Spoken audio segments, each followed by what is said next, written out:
Personne ne voulait s'occuper du riche malade jusqu'à ce que la nounou et ses enfants frappent à sa porte. Alexandre Dubois avait 38 ans lorsque sa vie fut brisée en deux. Avant l'accident, c'était un homme qui ignorait ce qu'était la défaite. Propriétaire de l'une des plus grandes entreprises de construction de Paris, habitué à conclure des affaires de plusieurs millions d'euros en un seul appel, toujours impeccablement vêtu et affichant ce sourire confiant qui inspirait la confiance à tous, même à ceux qui le connaissaient à peine. Il vivait dans une immense demeure à Neuilly-sur-Seine, avec des baies vitrées laissant entrer la lumière de l'après-midi et un jardin digne d'un magazine. Il avait des amis, des associés, des fêtes, des voyages incessants et un emploi du temps rempli jusqu'à la dernière minute. Personne n'imaginait qu'en une seule nuit, tout cela allait s'arrêter. C'était un vendredi, après un dîner avec des investisseurs. Alexandre décida de conduire lui-même son 4S4, bien qu'il ait bu quelques verres. Il n'était pas ivre. Il le répéta 1000 fois après, mais il était confiant, trop confiant. Il pleuvait fort et la route était glissante. Il reçut un appel en conduisant. C'était sa sœur cadette, Marianne, qui lui demandait de parler d'une affaire de famille. Alexandre décrocha sans réfléchir. En une seconde, les phares d'un poids lourd apparurent devant lui. Il tenta de tourner le volant, mais les pneus ne répondirent pas. Le choc fut sec, brutal. Le son du métal tordu resta gravé dans l'esprit de ceux qui arrivèrent les premiers sur les lieux. Quand il se réveilla à l'hôpital, il ne comprenait pas pourquoi il ne sentait plus ses jambes. Il tenta de bouger, mais son corps ne répondit pas. Il vit les visages tendus des médecins et sut que quelque chose n'allait pas du tout. Les semaines suivantes furent un mélange de chirurgie, de douleurs et de nouvelles qui tombaient comme des pierres. Lésions médulaires, dommages irréversibles, probabilité minimale de remarcher un jour. Alexandre ne pleura pas quand on le lui annonça, il resta juste à fixer le plafond blanc de l'hôpital comme s'il attendait que quelqu'un dise que tout cela était une erreur, mais personne ne le dit. Quand il rentra enfin chez lui, il n'était plus le même homme qui était parti cette nuit-là. Le fauteuil roulant devint une partie de sa routine. Au début, il tenta de garder le contrôle de l'entreprise depuis son bureau à domicile, mais son caractère changea. Il devint impatient, explosif. Le moindre détail l'agaçait. Si le café n'était pas assez chaud, il criait. Si le chauffeur arrivait 5 minutes en retard, il le renvoyait. Les infirmières que la famille engageait ne restaient pas plus de quelques jours. Certaines partaient en pleurant. D'autres ne revenaient tout simplement pas après le premier quart de travail. Alexandre refusait l'aide, lançait des remarques blessantes, fermait la porte de son bureau pendant des heures. Ses anciens amis cessèrent de lui rendre visite.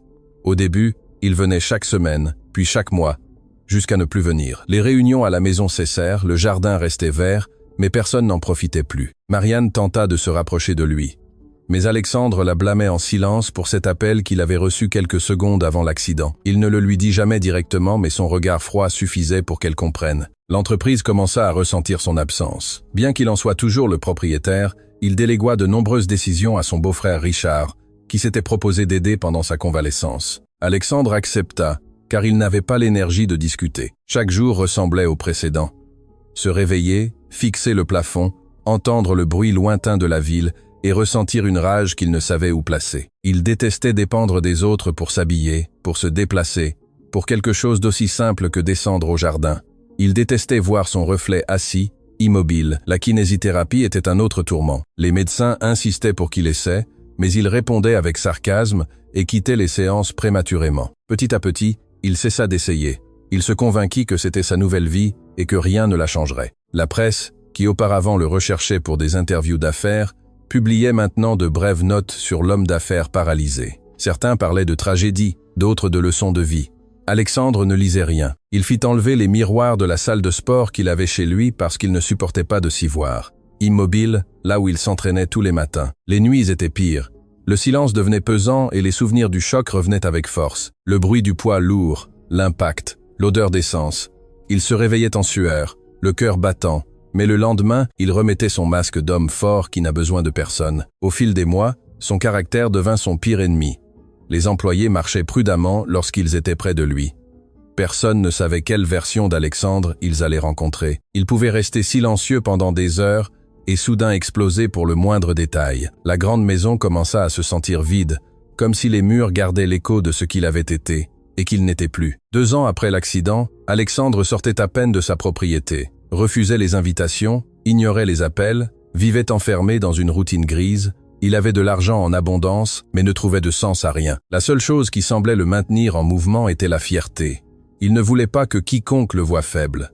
Il ne voulait pas de compassion. Il préférait être perçu comme un homme difficile plutôt que comme quelqu'un de brisé. Cependant, au fond de lui, il y avait des moments où la solitude lui pesait plus que le fauteuil roulant. Des moments où il regardait par la fenêtre et voyait les enfants du quartier jouer dans la rue, courir sans penser à rien et ressentait un vide qu'il ne savait comment combler. Mais au lieu de l'admettre, il fermait les rideaux et demandait qu'on ne le dérange pas. Ainsi vivait Alexandre Dubois, piégé dans sa propre maison, avec une fortune intacte et un cœur rempli de colère, sans imaginer que très bientôt quelqu'un frapperait à sa porte et changerait le cours de tout ce qu'il croyait perdu. Ce matin-là, la maison d'Alexandre était plus silencieuse que d'habitude. 3 jours seulement s'étaient écoulés depuis que la dernière infirmière était partie en pleurant après qu'il l'eût grondée pour avoir déplacé un tableau. Marianne était désespérée.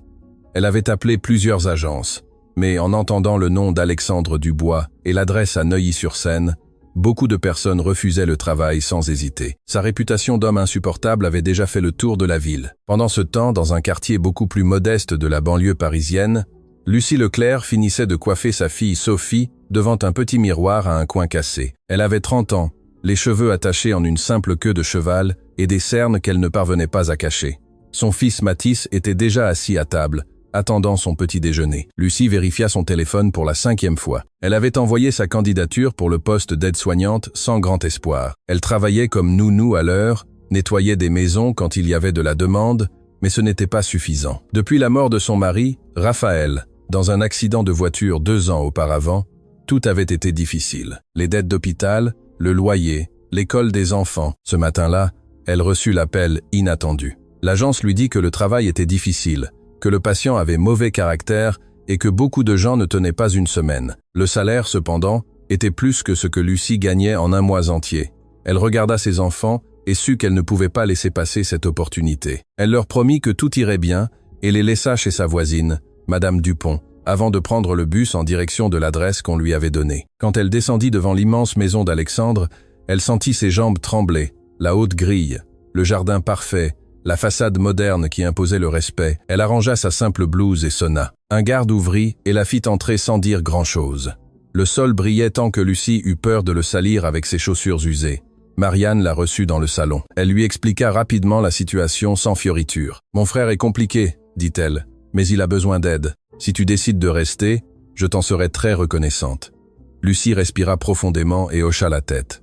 Il n'y avait pas de retour en arrière. Lorsqu'elle entra dans le bureau où Alexandre passait la majeure partie de la journée, elle le vit de dos, regardant par la fenêtre. Le fauteuil roulant était devant la baie vitrée et il avait les bras croisés. Marianne annonça son nom et sortit presque immédiatement, comme si elle ne voulait pas assister au moment.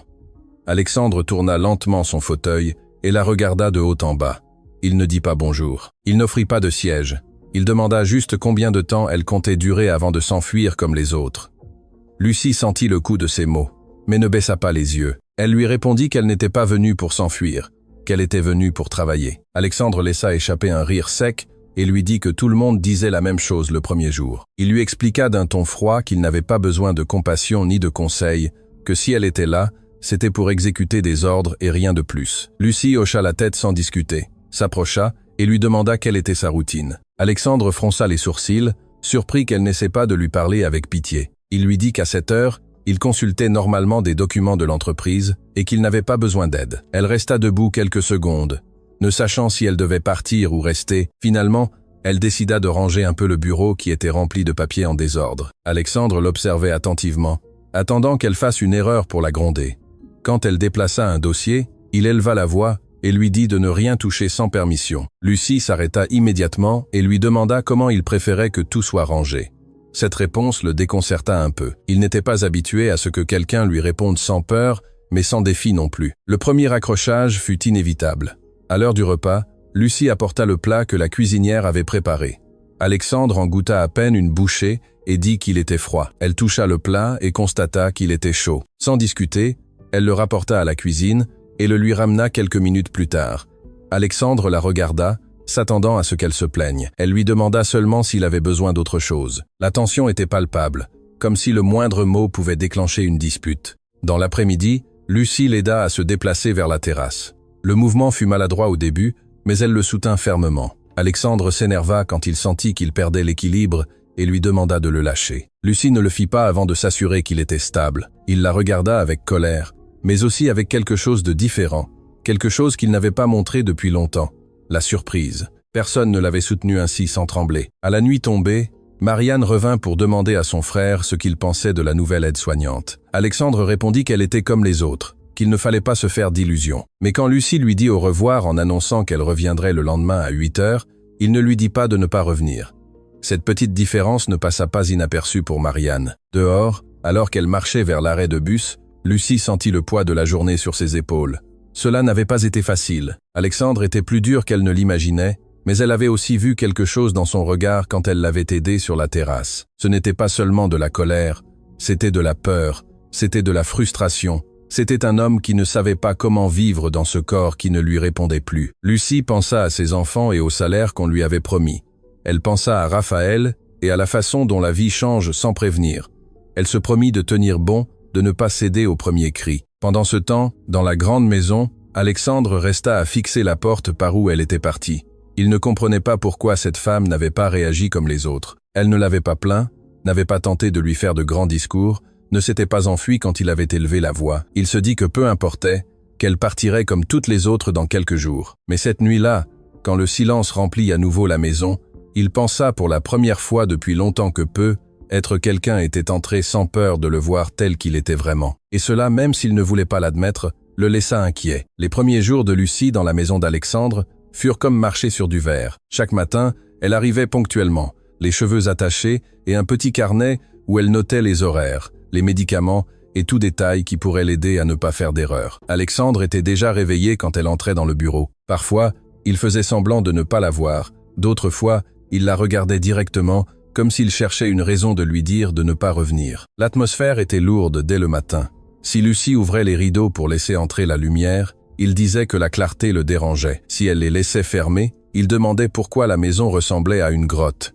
Rien ne semblait aller. Un matin, alors qu'elle arrangeait les coussins du fauteuil roulant pour éviter qu'il n'ait mal au dos, Alexandre lui dit qu'il n'avait pas besoin d'être traité comme un invalide. Lucie s'arrêta, le regarda et lui répondit qu'elle ne le voyait pas ainsi, qu'elle faisait juste son travail. Il laissa échapper un petit rire sec et lui dit que tout le monde disait la même chose. Cette phrase devint constante. Tout le monde dit la même chose. Tout le monde promet de rester. Tout le monde s'en va. Lucie écoutait sans s'accrocher. Au lieu de répondre avec de longs discours, elle se concentrait sur les actions.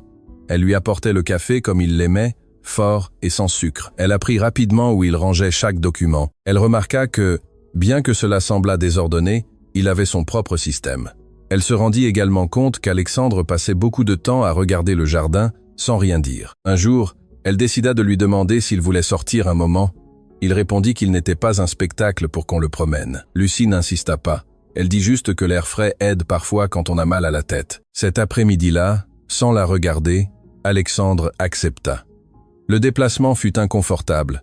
Alexandre détestait se sentir dépendant de quelqu'un pour traverser une porte. Quand une des roues se coinça dans le cadre, il frappa violemment la coudoir. Lucie garda son calme et débloqua la roue avec précaution. Une fois dans le jardin, le silence fut long. On entendait les oiseaux et le bruit lointain des voitures sur l'avenue. Lucie s'assit sur un banc proche, sans envahir son espace. Alexandre l'observa du coin de l'œil. Elle ne parlait pas trop. Elle n'essayait pas de lui soutirer des confessions. Cela le déconcertait. Les jours précédents, certaines infirmières lui avaient posé des questions personnelles, essayant de le faire parler de ses sentiments. Il les faisait taire immédiatement. Avec Lucie, c'était différent. Elle était juste là, mais la tension ne disparaissait pas. Un après-midi, alors qu'ils examinaient des papiers de l'entreprise arrivés par coursier, Lucie remarqua qu'Alexandre fronçait les sourcils en lisant certains chiffres. Sans réfléchir, elle lui demanda s'il avait besoin qu'elle appelle quelqu'un. Alexandre explosa. Il lui dit de ne pas se mêler de ce qu'elle ne comprenait pas, que son travail n'était pas d'avoir une opinion sur les affaires. Sa voix sortit plus forte qu'il ne l'avait espéré. Lucie recula d'un pas, surprise, mais elle ne pleura ni ne discuta. Elle se contenta de dire qu'elle voulait seulement aider. Alexandre tourna son fauteuil et lui tourna le dos. Ce jour-là, tout faillit se terminer. À la tombée de la nuit, Marianne appela pour demander comment tout allait. Alexandre répondit que c'était comme d'habitude. Quand Marianne demanda des nouvelles de Lucie, il dit qu'il verrait bien combien de temps elle durerait. Cette même nuit, Lucie fut sur le point de ne pas revenir. Chez elle, alors qu'elle aidait Mathis avec ses devoirs et écoutait Sophie lui raconter quelque chose de l'école, elle pensa aux cris, au regard froid d'Alexandre. Elle pensa à chercher un autre travail moins lourd. Mais ensuite, elle ouvrit l'enveloppe avec le premier paiement de la semaine et comprit qu'elle ne pouvait pas se permettre d'abandonner. Le lendemain, elle revint. Alexandre fut surpris de la voir entrer comme si rien ne s'était passé. Il ne dit rien, mais son expression changea à peine une seconde. Ce matin-là, quelque chose se produisit qui marqua une petite avancée. Alexandre tenta d'atteindre un livre sur une étagère basse. Le fauteuil ne lui permit pas de s'approcher suffisamment, il s'étira trop et perdit l'équilibre. Lucie réagit rapidement et le retint avant qu'il ne tombe. Pendant quelques secondes, ils restèrent très proches. Alexandre respirait fort, plus par rage que par effort. Il s'attendait à ce qu'elle dise quelque chose comme « attention » ou « je vous l'avais dit », mais Lucie se contenta d'ajuster le fauteuil et de lui tendre le livre sans faire de commentaire. Ce silence était différent. Il n'était pas inconfortable. C'était comme si elle comprenait qu'il n'avait pas besoin de rappel de sa limitation. Au fil des jours, ils commencèrent à avoir de courtes conversations, presque forcées par la routine.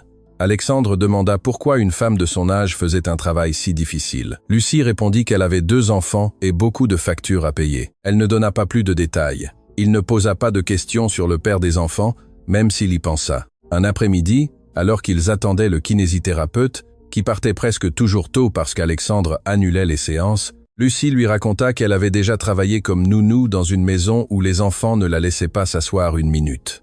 Alexandre commenta qu'au moins ses enfants pouvaient courir. Ce fut la première fois que sa voix sonna plus triste que fâchée. Lucie ne sut que dire, mais elle resta à ses côtés. Le kinésithérapeute arriva, et, comme toujours, Alexandre dit qu'il n'avait pas envie. Lucie intervint avec prudence. Elle lui dit qu'il pouvait essayer seulement 10 minutes. Si après il voulait arrêter, il le ferait. Alexandre hésita, mais accepta. Ces 10 minutes furent tendues. Chaque mouvement semblait un rappel de ce qu'il avait perdu. Cependant, à la fin, il ne demanda pas que le thérapeute parte plus tôt. Ce fut un petit changement, presque invisible, mais réel. Cette nuit-là, quand Lucie prit congé, Alexandre l'appela avant qu'elle ne sorte. Il lui demanda à quelle heure elle reviendrait le lendemain. Elle répondit que ce serait à 8 heures, comme toujours. Il hocha la tête sans la regarder directement. Ce n'était pas des excuses pour les cris, ni une promesse de s'améliorer, mais ce n'était pas non plus un rejet. La cohabitation restait difficile. Il y avait des moments où Alexandre élevait à nouveau la voix, et des jours où Lucie arrivait le cœur serré, ne sachant quelle version de lui elle trouverait. Cependant, quelque chose commençait à bouger sous cette surface tendue. Ce n'était pas encore de la confiance ni de l'amitié. C'était à peine un petit espace où tout n'était plus colère. Et bien qu'aucun des deux ne le dise, ils savaient tous les deux que cet espace grandissait. La première fois que Lucie vit Valérie, ce fut un après-midi où la maison était plus agitée que d'ordinaire. Alexandre avait passé la matinée à examiner des contrats et était de mauvaise humeur car plusieurs projets étaient en retard. Lucie rangeait des documents lorsqu'elle entendit le bruit de talons fermes traversant le sol en marbre. Ce n'était pas Marianne. Ce pas avait une assurance et quelque chose de plus, comme si chaque choc contre le sol marquait son territoire. Valérie apparut à la porte du bureau sans frapper, grande, bien habillée, les cheveux lisses parfaitement coiffés et un sourire qui n'atteignait pas les yeux. Elle regarda Lucie de haut en bas avec une expression qui n'avait pas besoin de mots pour être comprise. Puis elle porta son attention sur Alexandre et son ton devint doux, presque exagéré. Elle lui demanda comment il allait, s'il avait besoin de quelque chose, s'il avait consulté les derniers états financiers. Alexandre répondit par de courtes phrases. Lucie remarqua que sa posture devenait plus rigide lorsque Valérie était proche. Valérie était l'épouse de Richard, le beau-frère qui avait pris de nombreuses décisions dans l'entreprise depuis l'accident. Elle participait également aux réunions, bien qu'officiellement elle n'ait pas de poste clair. Elle disait qu'elle aidait seulement, mais sa présence dans le bureau improvisé de la maison était constante. Ce jour-là, elle portait un épais dossier sous le bras. Elle s'approcha du bureau sans demander la permission et commença à expliquer qu'il fallait signer des documents urgents. Alexandre prit le stylo, mais avant de signer, il regarda attentivement certains chiffres, fronça les sourcils, demanda pourquoi certaines dépenses avaient tant augmenté. Valérie répondit rapidement, avec des explications techniques qui semblaient répétées. Lucie, qui rangeait des feuilles, remarqua qu'Alexandre n'était pas entièrement convaincu. Quand il demanda du temps pour examiner calmement, le sourire de Valérie se tendit à peine une seconde. Elle dit qu'il n'y avait pas le temps, que les associés mettaient la pression. Alexandre finit par poser le stylo sur le bureau et dit qu'il signerait plus tard. Le silence qui suivit fut inconfortable. Valérie détourna le regard vers Lucie et demanda qui elle était. Alexandre répondit que c'était sa nouvelle aide-soignante. Valérie leva un sourcil et commenta qu'elle espérait qu'elle durerait plus que les précédentes. Lucie sentit le coup, mais resta ferme. Elle répondit qu'elle était là pour travailler et rien de plus. Valérie sourit sans chaleur et dit que dans cette maison, c'était simple. Ensuite, elle s'approcha d'Alexandre et, d'un ton plus bas, lui rappela qu'il devait faire confiance à la famille, que les employés allaient et venaient, mais que le sang était le sang. Lucie n'entendit pas tout, mais elle comprit le message. Quand Valérie partit, elle laissa dans l'air un parfum entêtant et une sensation de contrôle. Alexandre resta silencieux plusieurs minutes. Lucie osa demander s'il voulait qu'elle range les documents. Il répondit que non, qu'il les laisserait ainsi. Cet après-midi-là, en l'aidant à se déplacer vers la salle à manger, Alexandre commenta que Valérie était toujours au courant de tout depuis l'accident. Il dit que sans Richard et elle, l'entreprise se serait effondrée, mais sa voix ne sonnait pas reconnaissante, mais fatiguée. Les jours suivants, Valérie commença à apparaître plus fréquemment. Elle arrivait sans prévenir, examinait des papiers, passait des appels depuis le bureau comme si c'était le sien. Parfois, elle ignorait complètement la présence de Lucie. D'autres fois, elle lui donnait des instructions qui n'avaient rien à voir avec le soin d'Alexandre, comme lui demander d'apporter du café pour des réunions auxquelles elle ne devait pas assister. Lucie obéissait sans discuter, mais elle commençait à remarquer des détails étranges. Une fois, elle vit Valérie ranger rapidement des documents dans son sac à main quand Alexandre demanda à les voir. Une autre fois, elle entendit une forte dispute entre Valérie et Richard dans le couloir. Ils parlaient de délais, de virements, de la nécessité qu'Alexandre ne vérifie pas certains mouvements. Lucie ne comprenait pas tout à fait, mais elle sentait que quelque chose n'allait pas. Un après-midi, Alexandre eut un appel avec un ancien associé qui demandait pourquoi il ne répondait plus directement aux emails importants. Alexandre répondit qu'il était toujours disponible. Quand il raccrocha, il regarda sa boîte de réception et remarqua plusieurs messages qu'il n'avait pas vus. Il appela Richard pour demander des explications. Richard dit qu'il les avait filtrés pour lui éviter du stress. Alexandre ne sembla pas convaincu. Lucie observait en silence, mais chaque pièce commençait à s'assembler dans son esprit. Valérie ne voulait pas seulement aider, elle voulait contrôler. La tension monta lorsque Valérie décida de donner son avis sur la rééducation d'Alexandre. Lors d'une réunion avec le kinésithérapeute, elle commenta que il dépensait de l'argent pour quelque chose qui ne donnerait pas de résultat. Elle dit qu'il valait mieux accepter la réalité et se concentrer sur l'entreprise. Alexandre serra les poings. Lucie vit à quel point ces mots l'affectaient plus qu'il ne voulait le montrer. Cette nuit-là, Valérie partit. Alexandre resta silencieux pendant des heures. Finalement, il dit que ils avaient raison, que c'était inutile d'insister sur les thérapies. Lucie le regarda et lui demanda si c'était sa décision ou celle de quelqu'un d'autre. Il ne répondit pas, mais la question resta en suspens. Les jours suivants furent plus tendus. Valérie commença à remettre en question la présence de Lucie. Elle dit à Marianne qu'elle ne lui faisait pas confiance, que personne ne savait vraiment qui elle était. Elle insinua même qu'elle pourrait profiter de la situation. Marianne défendit Lucie, mais le doute était semé. Un matin, alors que Lucie organisait les fichiers numériques sur l'ordinateur d'Alexandre, elle trouva un dossier avec des états financiers récents. Elle remarqua des mouvements d'argent vers des comptes qu'elle ne reconnaissait pas. Elle n'était pas experte, mais les chiffres étaient élevés. Juste à ce moment-là, Valérie entra sans frapper. En voyant l'écran, son expression changea. Elle ferma brusquement l'ordinateur portable et dit à Lucie qu'elle ne devait pas consulter des choses qui ne la concernaient pas. Alexandre, qui se trouvait à l'autre bout du bureau, observa la scène en silence. Pour la première fois, il ne défendit pas immédiatement Valérie. Il se contenta de demander ce qui se passait. Valérie répondit que l'aide-soignante consultait des informations privées. Lucie expliqua qu'elle ne faisait que ranger des fichiers comme il le lui avait demandé. L'ambiance devint tendue. Alexandre demanda de laisser l'ordinateur tranquille pour la journée. Valérie partit, agacée. Quand ils furent seuls, Alexandre regarda Lucie avec un mélange de doute et de curiosité. Il lui demanda exactement ce qu'elle avait vu. Lucie hésita une seconde, mais décida d'être honnête. Elle lui parla des virements et des montants qui lui semblaient étranges. Alexandre garda le silence, traitant l'information. Ce fut la première fois que le regard de méfiance qu'il dirigeait toujours vers le monde n'était pas fixé sur elle, mais sur quelqu'un d'autre. Et tandis que le soleil se couchait sur le jardin, quelque chose commença à changer, non seulement entre eux, mais aussi dans la façon dont Alexandre voyait la famille qui disait le protéger. Dès l'instant où Lucie vit ces mouvements étranges sur l'ordinateur, elle ne put plus s'empêcher d'y penser. Elle n'était ni comptable ni experte en finance, mais elle avait géré chaque centime de sa maison pendant des années. Elle savait reconnaître quand quelque chose ne collait pas. Cette nuit-là, elle ne dormit presque pas. Elle se demanda si elle avait mal fait de parler. Elle se demanda si elle se mêlait de ce qui ne la regardait pas. Mais elle se rappelait aussi le visage d'Alexandre quand il écouta ce qu'elle lui dit. Ce n'était pas un visage de colère, c'était de doute, et c'était nouveau. Le lendemain, elle arriva à la maison avec la sensation que l'ambiance était plus tendue. Alexandre était dans le bureau, examinant des papiers avec une concentration qu'il n'avait pas montrée depuis des semaines. À peine la vit-il entrer, il lui demanda de fermer la porte. Il n'éleva pas la voix. Il n'y eut pas de sarcasme. Il lui demanda seulement de lui expliquer à nouveau ce qu'elle avait remarqué. Lucia parla lentement. Elle lui dit que les virements sortaient fréquemment vers le même compte et que les libellés étaient très généraux. Frais de fonctionnement, conseils externes, paiements urgents, mais les montants étaient élevés et répétés. Alexandre fronça les sourcils. Il dit que ces comptes n'étaient pas habituels avant l'accident. Lucie n'ajouta rien de plus. Elle ne voulait pas paraître accuser qui que ce soit. Il alluma l'ordinateur et lui demanda de lui montrer exactement où elle avait vu cela. Cette fois, lorsqu'il ouvrit le dossier, personne ne le ferma brusquement. Alexandre commença à examiner fichier par fichier. Le silence était si fort qu'on entendait le clic de la souris comme un marteau.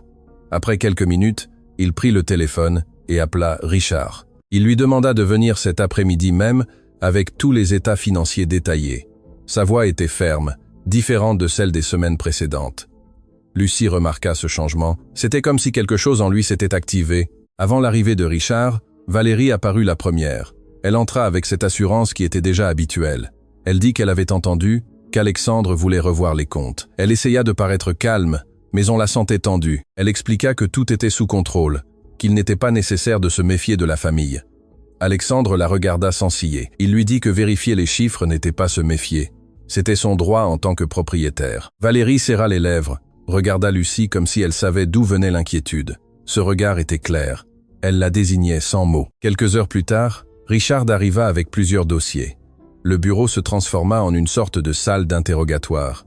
Alexandre demanda à Lucie de rester. Valérie fronça les sourcils à cela, mais ne dit rien. Richard commença à expliquer les mouvements. Il parla d'investissements temporaires, de paiements anticipés, d'opportunités qu'il ne pouvait pas laisser passer, mais chaque explication avait des lacunes. Alexandre posait des questions directes. Date exacte, nom de fournisseur, contrat signé. Richard hésitait plus qu'il ne l'aurait dû. Lucie observait en silence, mais sentait que l'air devenait plus lourd. À un moment donné, Alexandre demanda à voir les justificatifs d'un virement spécifique qui se répétait chaque mois. Richard chercha parmi les papiers et dit qu'il ne les avait pas là, qu'il les enverrait plus tard. Cette réponse ne plut pas à Alexandre. Son regard changea. Ce n'était plus celui d'un homme fatigué, c'était celui de quelqu'un qui commençait à avoir de sérieux soupçons. Lorsque la réunion fut terminée, Valérie s'approcha de Lucie dans le couloir. Elle lui dit qu'elle devait se rappeler quelle était sa place dans cette maison, qu'elle n'était pas là pour semer le doute dans la tête d'Alexandre. Lucie sentit l'envie de répondre avec force, mais elle se retint. Elle dit seulement que son seul intérêt était de bien faire son travail. Valérie se pencha un peu vers elle et l'avertit que dans les grandes affaires, les choses ne sont pas aussi simples qu'elles le paraissent. Puis elle partit. Cet avertissement resta à tourner dans l'esprit de Lucie. Cet après-midi-là, Alexandre demanda quelque chose qu'il n'avait pas fait depuis longtemps. Il voulut aller au siège social de l'entreprise. Marianne fut surprise lorsqu'elle entendit cette décision. Elle tenta de le convaincre de ne pas faire autant d'efforts, mais il insista. Lucie l'aida à se préparer. Le trajet fut silencieux. En arrivant à l'immeuble, plusieurs employés restèrent à regarder. Certains semblaient nerveux, d'autres faisaient semblant de normalité. Alexandre demanda qu'on le conduise directement à la salle de réunion. Pendant des heures, il examina des rapports, parla avec des comptables, demanda des accès dont il n'avait pas eu besoin auparavant, car il faisait aveuglément confiance à Richard. Peu à peu, de plus en plus d'incohérences commencèrent à apparaître. Factures gonflées, services payés à des entreprises récemment créées, contrats signés sans son autorisation directe. Chaque nouvelle donnée était comme une pièce qui confirmait ce que Lucie avait vu pour la première fois, presque par accident. Valérie arriva au bureau alors qu'il était déjà tard. Elle tenta d'intervenir en disant que tout avait une explication, mais Alexandre ne l'écoutait plus avec la même confiance. Lucie resta sur le côté, consciente que son rôle n'était pas d'être au centre de l'attention. Cependant, elle savait que ce jour avait marqué un avant et un après. Quand ils rentrèrent à la maison, Alexandre était épuisé. Mais il y avait quelque chose de différent dans son regard. Ce n'était pas seulement de la colère, c'était de la détermination. Il demanda à Lucie d'organiser tous les fichiers numériques depuis le début de l'année pour le lendemain. Il dit qu'il voulait tout vérifier personnellement. Lucie hocha la tête. Elle savait que cela allait avoir des conséquences. Cette nuit-là, en prenant congé, Alexandre l'appela par son nom. Ce fut la première fois qu'il le fit sans froideur. Il la remercia. Bien que ce soit à peine audible, Lucie sentit un nœud dans la gorge. Ce n'était pas une victoire, ce n'était pas une célébration. C'était à peine le début de quelque chose de plus grand. Mais au milieu de cette maison pleine de tensions, elle comprit qu'elle n'était plus seulement l'aide-soignante que personne ne s'attendait à voir durer. Elle était devenue la personne qui avait ouvert une porte que d'autres voulaient garder fermée. Et de l'autre côté de cette porte, Il y avait bien plus que des chiffres mal placés. Les jours après la visite au bureau furent lourds. Alexandre ne dormait presque pas. Il restait tard à examiner des fichiers, à comparer des chiffres, à passer des appels qu'il déléguait auparavant sans réfléchir. Lucie le voyait plus concentré, mais aussi plus tendu.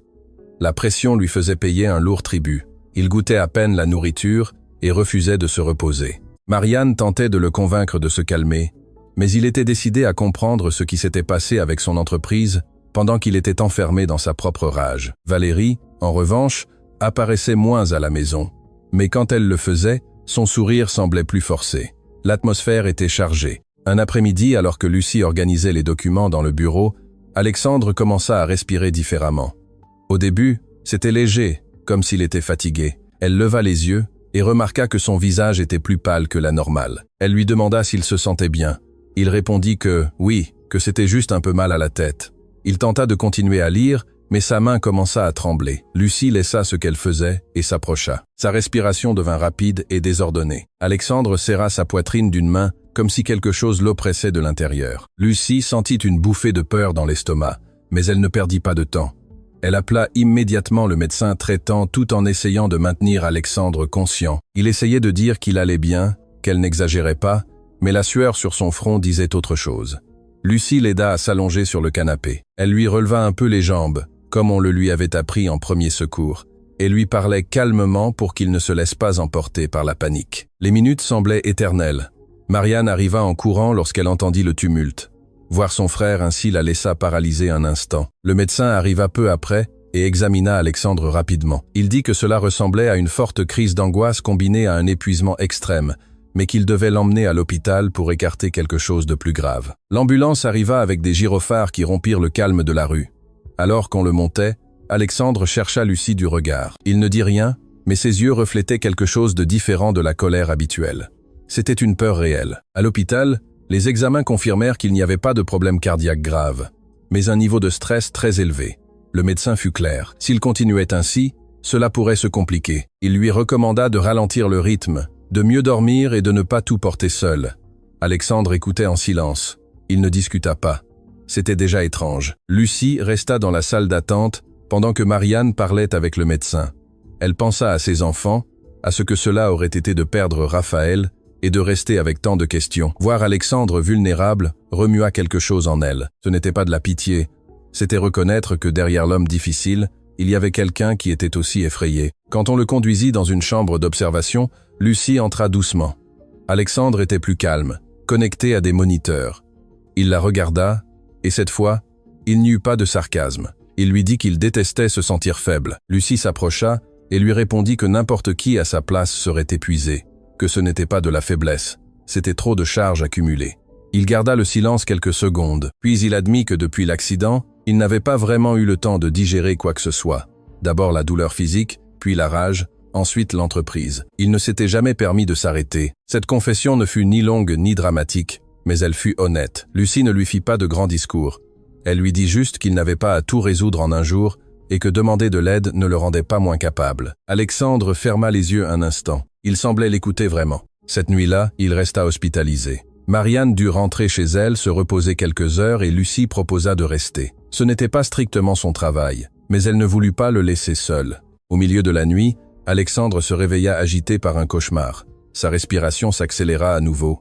Lucie lui prit la main sans réfléchir. Elle lui parla calmement, lui rappelant qu'il était à l'hôpital, que tout était sous contrôle. Peu à peu, il se calma. Il ne retira pas sa main immédiatement. Ce fut un geste simple, mais qui marqua quelque chose. Le lendemain matin, le médecin lui permit de rentrer chez lui à condition qu'il ralentisse le rythme. Sur le chemin, le silence n'était plus inconfortable, il était plutôt réfléchi. En arrivant, Alexandre demanda d'annuler les réunions de la journée. Il demanda à Lucie de l'aider à organiser uniquement l'essentiel. Pour la première fois depuis son arrivée, il accepta de se reposer sans discuter. Il s'allongea dans sa chambre et ferma les yeux pendant que Lucie arrangeait des oreillers pour qu'il soit plus confortable.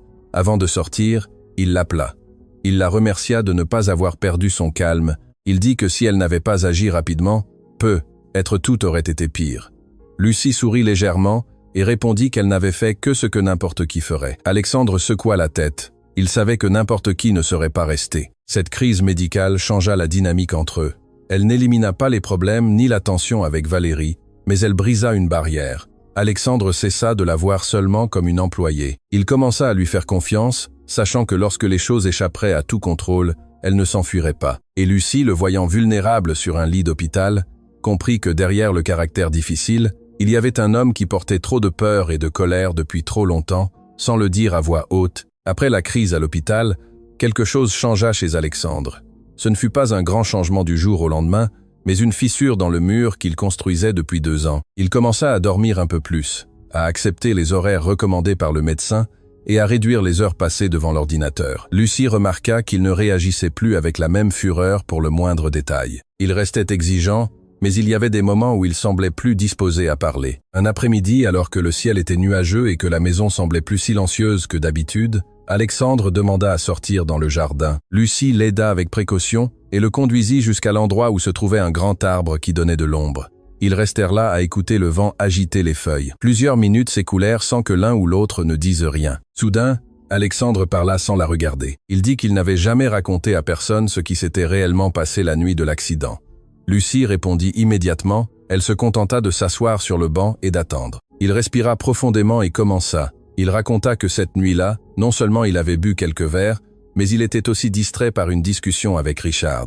Il dit qu'avant le dîner, ils avaient parlé d'un gros investissement qui ne le convainquait pas. Richard insistait sur le fait que c'était une opportunité unique. Alexandre décida de reporter la conversation à un autre jour, mais le sujet lui trottait dans la tête. Quand Marianne l'appela alors qu'il conduisait, il était déjà agacé.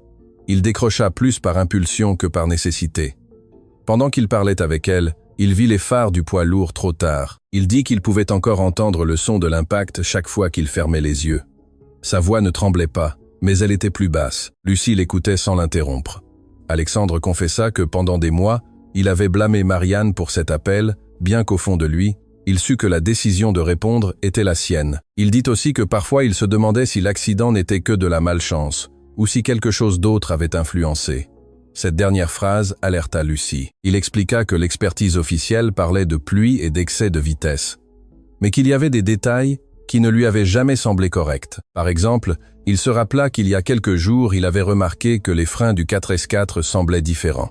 Il pensa que c'était son imagination. Après l'accident, le 4x4 fut détruit et personne ne vérifia plus rien. Richard s'occupa de toutes les formalités pendant qu'il était en chirurgie. Alexandre dit qu'à ce moment-là, il était trop occupé à essayer de bouger les orteils pour remettre quoi que ce soit en question, mais maintenant, avec les irrégularités dans l'entreprise, ses souvenirs revenaient avec force. Lucie sentit un frisson. Elle ne savait pas si c'était un vrai soupçon ou juste son esprit qui cherchait des explications. Elle lui demanda s'il en avait déjà parlé à quelqu'un. Alexandre secoua la tête. Il dit que cela ressemblait à de la paranoïa, que personne ne voulait entendre des théories quand tout semblait un simple accident. De plus, admettre qu'il avait douté de sa propre famille lui semblait insoutenable. Lucie le regarda attentivement. Elle lui dit que remettre en question n'était pas la même chose qu'accuser, que s'il y avait des choses qui ne collaient pas, il était valable de les vérifier. Alexandre l'observa pendant quelques longues secondes, puis laissa échapper un petit rire, sans moquerie. Il dit que c'était étrange de parler de cela avec elle, qu'il la connaissait à peine, et pourtant, elle était la seule personne à qui il sentait pouvoir le dire sans qu'on le regarde comme un fou ou un faible. Ce commentaire resta en suspens entre eux. Ce n'était pas une déclaration romantique, mais un pas important. À ce moment, Marianne sortit dans le jardin. Elle venait avec son téléphone à la main et le visage préoccupé. Elle dit que Valérie avait convoqué une réunion urgente au bureau sans consulter Alexandre. Il fronça les sourcils. Il dit que personne ne devait prendre de décision importante sans son approbation. Marianne hésita avant de parler. Elle confessa que depuis un certain temps, elle sentait que Richard et Valérie géraient l'entreprise comme si elle était la leur, que souvent ils la laissaient en dehors des conversations importantes. Alexandre garda le silence, regarda le jardin, puis sa sœur, puis Lucie. Il était évident que les pièces commençaient à s'assembler dans son esprit. Cette nuit-là, déjà dans le bureau, Alexandre demanda à Lucie de chercher les dossiers de l'assurance du 4x4 de l'accident.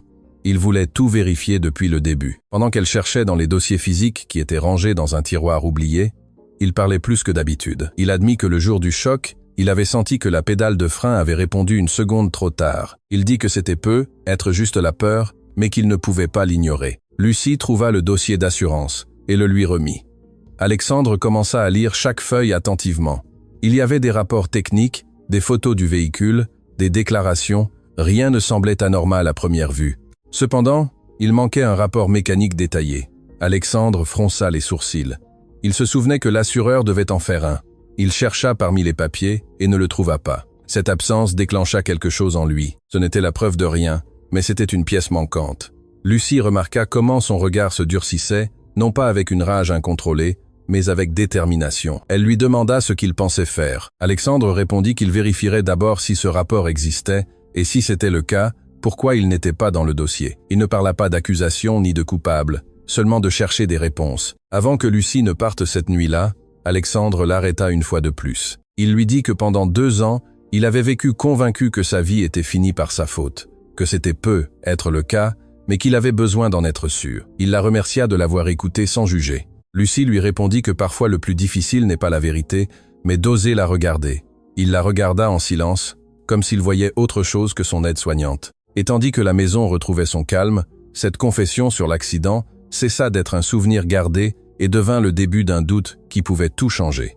Depuis le jour où Alexandre commença à examiner les papiers de l'accident, Valérie changea complètement son attitude envers Lucie. Ce n'était plus seulement ce regard froid ou ces commentaires déguisés en courtoisie. Maintenant, il y avait quelque chose de plus direct, de plus clair. Elle la voyait comme une menace, et Lucie le sentait chaque fois qu'elle croisait leurs regards dans le couloir. Un matin, à peine arrivée à la maison, elle remarqua que l'ambiance était étrange. La cuisinière évitait de la regarder dans les yeux, et le garde de l'entrée était plus sérieux que d'habitude. Quand elle entra dans le bureau, Alexandre n'était pas là. À sa place se trouvait Valérie, assise devant le bureau, examinant des documents. Elle leva les yeux lentement lorsque Lucie apparut à la porte. Elle lui demanda de fermer. Son ton était ferme, sans cette fausse douceur d'avant. Elle lui dit que des papiers importants avaient disparu du bureau et qu'elle était la seule nouvelle personne dans la maison. Lucie sentit son cœur battre fort. Elle ne comprenait pas de quoi elle parlait. Elle demanda quels documents c'était. Valérie répondit que c'étaient des contrats liés à un investissement récent et qu'Alexandre les avait demandés la veille. Selon elle, personne d'autre n'était entré dans le bureau. L'accusation était claire, même si elle n'utilisait pas le mot directement. Lucie nia immédiatement. Elle dit qu'elle n'avait rien touché qu'on ne lui ait demandé. Valérie croisa les bras et dit que les choses ne concordaient pas. À ce moment, Alexandre entra dans le bureau, remarqua la tension. Il demanda instantanément ce qui se passait. Valérie prit la parole avant que Lucie ne puisse dire quoi que ce soit. Elle expliqua qu'il manquait des documents et que, par responsabilité, il devait vérifier qui y avait eu accès. Elle regarda Lucie en parlant. Alexandre fronça les sourcils. Il demanda quels documents exactement. Valérie mentionna les contrats. Alexandre resta pensif une seconde et dit ensuite qu'il les avait lui-même déplacés dans un autre dossier numérique la nuit précédente. Le silence fut lourd. Valérie cligna des yeux. Surprise, tenta de garder son calme et dit que peut-être il y avait eu une confusion. Mais il était déjà trop tard. L'accusation était faite. Lucie ressentit un mélange de soulagement et de colère, non pas à cause de l'erreur, mais de l'intention. Alexandre regarda Valérie avec une expression qui n'était pas aimable. Il lui dit qu'avant de pointer du doigt quelqu'un, elle devait être sûre. Valérie répondit qu'elle ne faisait que protéger les intérêts de l'entreprise. Puis, elle quitta le bureau à pas rapide. Quand ils furent seuls, Alexandre observa Lucie en silence. Il lui demanda d'être honnête, que si à un moment donné elle se sentait mal à l'aise avec la situation, elle le lui dise. Lucie respira profondément. Elle confessa qu'elle se sentait effectivement mal à l'aise, mais pas à cause du travail, mais à cause de la façon dont Valérie la traitait. Elle dit qu'elle n'était pas là pour se mêler des problèmes de famille, mais qu'elle n'accepterait pas non plus d'accusations injustes. Alexandre hocha lentement la tête. Pour la première fois, il semblait comprendre que la pression ne pesait pas seulement sur lui. Cet après-midi-là, les choses s'aggravaront-elles. Valérie revint avec Richard et exigea une réunion privée avec Alexandre. Ils insistèrent sur le fait que la présence de Lucie générait des distractions et des conflits. Richard dit que depuis son arrivée, Alexandre était plus méfiant et que cela affectait la stabilité de l'entreprise. Alexandre écoutait sans l'interrompre. Valérie alla plus loin. Elle suggéra que peut-être Lucie influençait ses décisions, semant le doute là où il n'y en avait pas. Ce fut un coup direct. Quand on appela Lucie dans le bureau, elle savait que quelque chose d'important se passait. Elle entra la tête haute, bien qu'intérieurement, elle ressentit de la peur. Richard parla le premier. Il dit que pour le bien de tous, il était préférable qu'elle cherche un autre emploi, que l'entreprise pourrait lui payer une compensation si elle partait immédiatement. Lucie regarda Alexandre. Il ne dit rien au début. Valérie profita du silence pour renforcer l'idée. Elle dit que la maison avait besoin de tranquillité, pas de suspicion.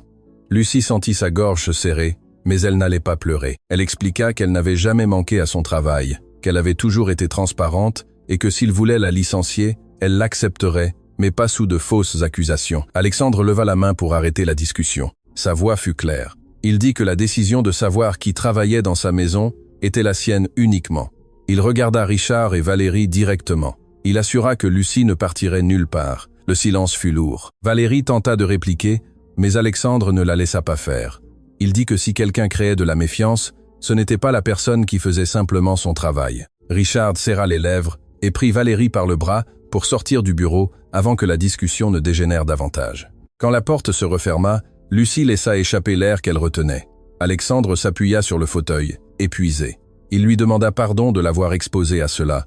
Elle secoua la tête. Elle dit qu'elle comprenait que la situation était compliquée, mais quelque chose en elle avait changé.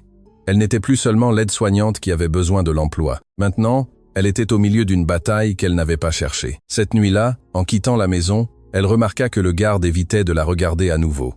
Elle sut que les rumeurs couraient déjà. Valérie n'allait pas rester sans rien faire. Et, bien qu'Alexandre l'eût défendu, cela ne faisait qu'accroître la tension. Alors qu'elle marchait vers l'arrêt de bus, Lucie pensa à ses enfants et à ce qui était en jeu. Elle savait que le plus facile serait de partir, mais elle savait aussi que si elle partait maintenant, elle laisserait Alexandre seul au milieu de quelque chose qui n'allait clairement pas. Et pour la première fois, depuis qu'elle avait accepté le travail, elle comprit que rester n'était pas seulement une nécessité économique, c'était une décision qui pouvait changer le cours de tout. Après la réunion où Alexandre avait clairement indiqué que Lucie ne partirait pas, la maison changea complètement. Ce n'était pas visible à première vue, mais cela se sentait dans l'air. Les employés parlaient plus bas quand elle passait. Valérie n'entrait plus dans le bureau sans frapper, mais quand elle le faisait, son regard vers Lucie était direct, sans chercher à dissimuler son rejet. Alexandre, en revanche, semblait plus ferme que jamais. Ce même matin, il demanda qu'on lui apporte tous les contrats signés au cours des 2 dernières années. Il voulait les examiner un par un. Lucie organisa le bureau comme jamais auparavant. Elle sépara les documents par date, par type d'investissement, par entreprise concernée. Il travaillait en silence, mais c'était un silence différent de celui des premières semaines. Maintenant, il y avait un objectif commun. Au milieu de cette révision, Alexandre trouva quelque chose qui le fit s'arrêter. Une série de paiements autorisés avec sa signature numérique à des dates où il était hospitalisé, encore sous les effets de sédatifs puissants. Il regarda l'écran plusieurs fois comme s'il s'attendait à ce qu'il change seul. Il appela Marianne immédiatement. Elle confirma qu'à ces dates, il était à peine conscient. Cela déclencha une alarme claire. Lucie sentit son estomac se serrer. Ce n'était plus seulement un léger soupçon, c'était quelque chose de plus grave. Alexandre demanda d'appeler le service informatique pour vérifier depuis quel appareil ces autorisations avaient été faites. La réponse arriva quelques heures plus tard. Les opérations avaient été réalisées depuis le siège social, pas depuis sa maison ni depuis l'hôpital. Le visage d'Alexandre se durcit, il n'éleva pas la voix, ne frappa rien. Ce calme était plus inquiétant que n'importe quel cri.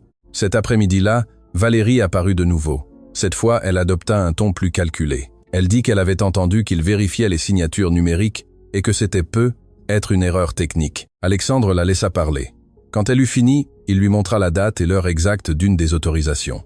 Il lui demanda directement qui avait accès à sa signature électronique au bureau. Valérie hésita à peine une seconde avant de répondre « Richard et le service financier ». Alexandre soutint son regard plus longtemps que d'habitude.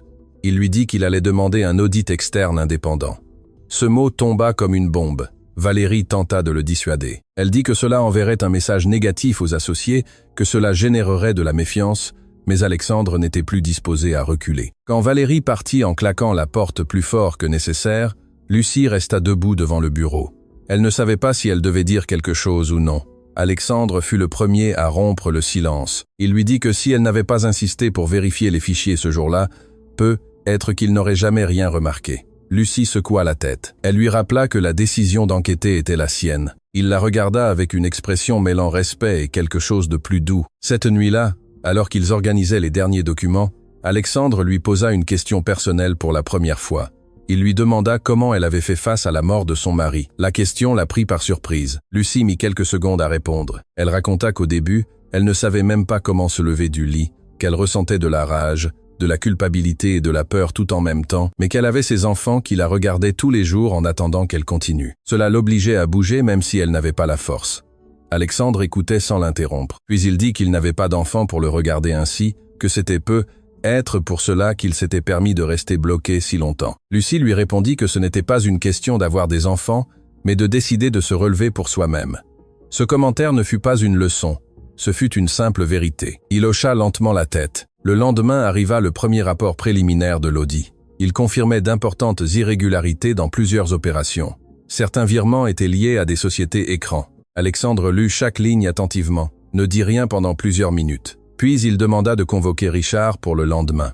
La tension se faisait sentir même chez le personnel de la maison. Marianne était nerveuse. Elle allait et venait sans savoir comment faire face à la possibilité que son propre époux soit impliqué dans quelque chose d'illégal. Lucie restait à l'écart, concentrée sur son travail, mais elle savait qu'elle était au milieu d'une tempête qui ne faisait que commencer. Cette nuit-là, en aidant Alexandre à se déplacer dans sa chambre, il l'arrêta avant qu'elle ne sorte. Il lui dit que quoi qu'il arrive lors de la réunion avec Richard, il voulait qu'elle sache qu'il lui faisait confiance, qu'il ne permettrait pas qu'on la désigne à nouveau sans preuve. Lucie sentit un nœud dans la gorge, ne répondit pas par de longs discours.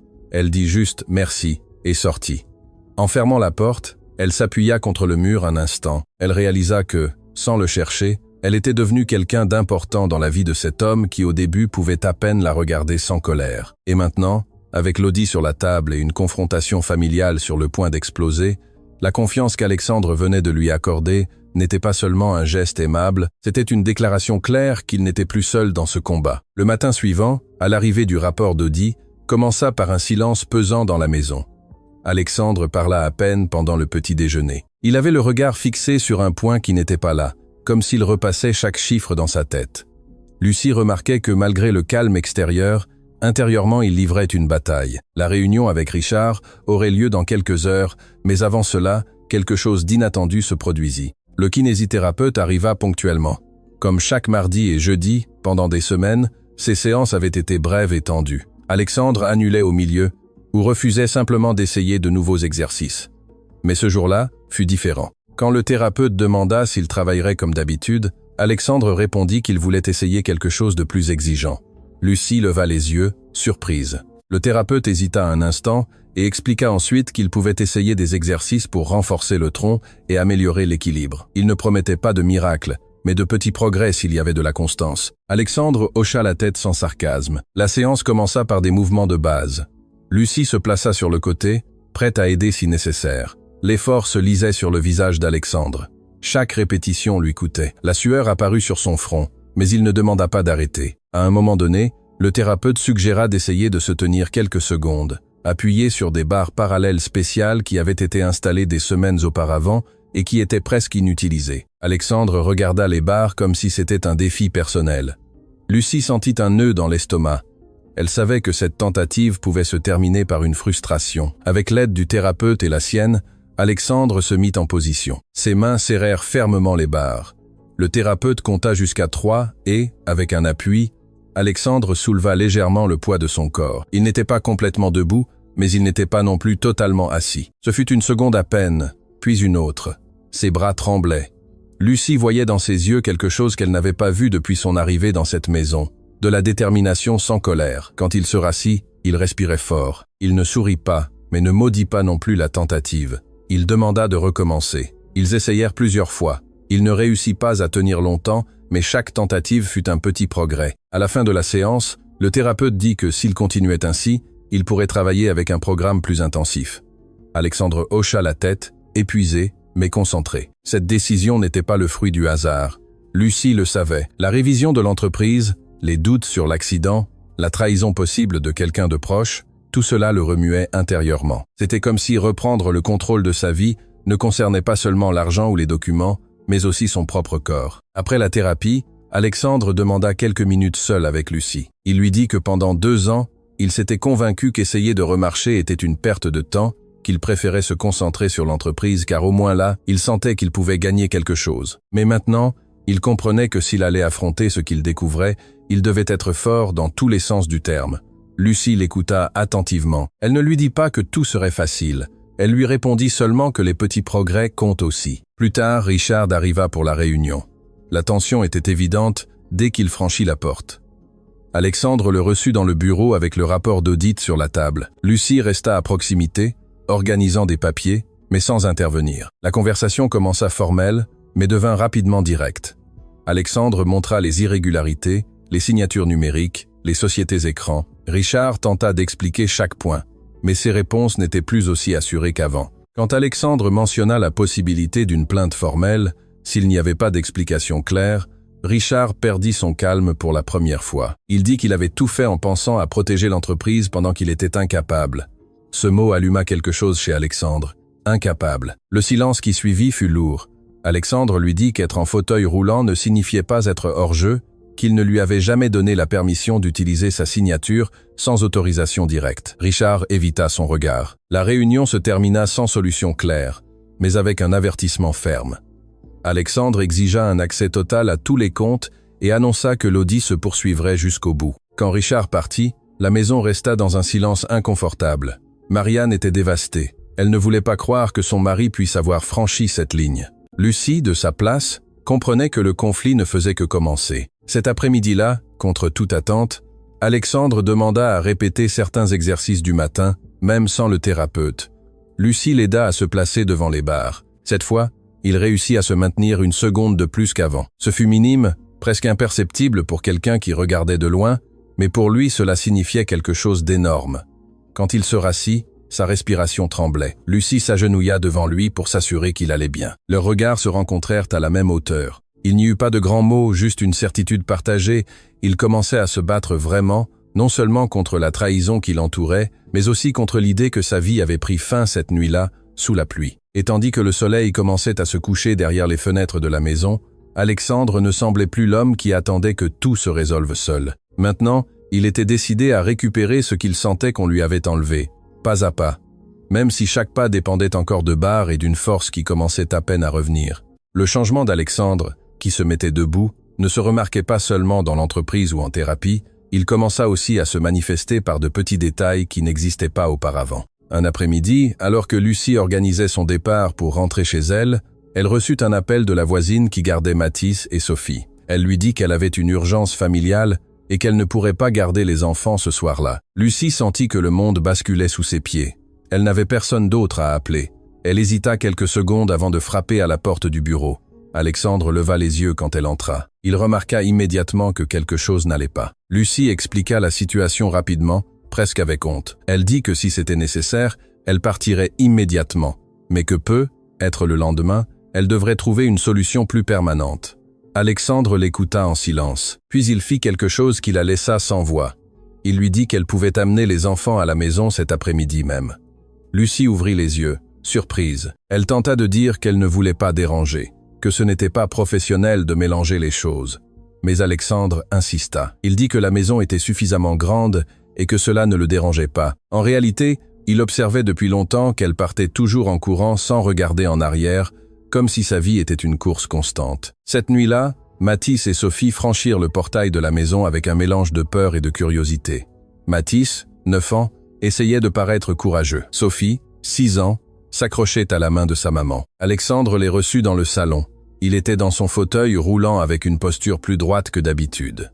Lucie était tendue, prête à tout commentaire gênant, mais il n'y en eut pas. Alexandre demanda leur nom et leur montra l'immense jardin derrière la maison. Il leur dit qu'ils pouvaient y jouer, à condition de ne pas courir près de la piscine sans un adulte. Mathis regarda l'espace comme si c'était un parc privé. Sophie se détacha enfin et courut sur l'herbe. Les rires des enfants remplirent la maison d'une manière qu'on n'avait pas entendue depuis longtemps. Alexandre les observait depuis la terrasse. Au début, il semblait mal à l'aise, comme s'il ne savait pas où mettre ses mains. Mais quand Mathis s'approcha avec un ballon et lui demanda s'il savait jouer au football, quelque chose changea dans son expression. Alexandre laissa échapper un bref rire et dit qu'avant, il jouait assez mal. Mathis insista pour qu'il soit gardien de but assis. Lucie retint sa respiration, craignant qu'Alexandre ne se sente offensé, mais il accepta.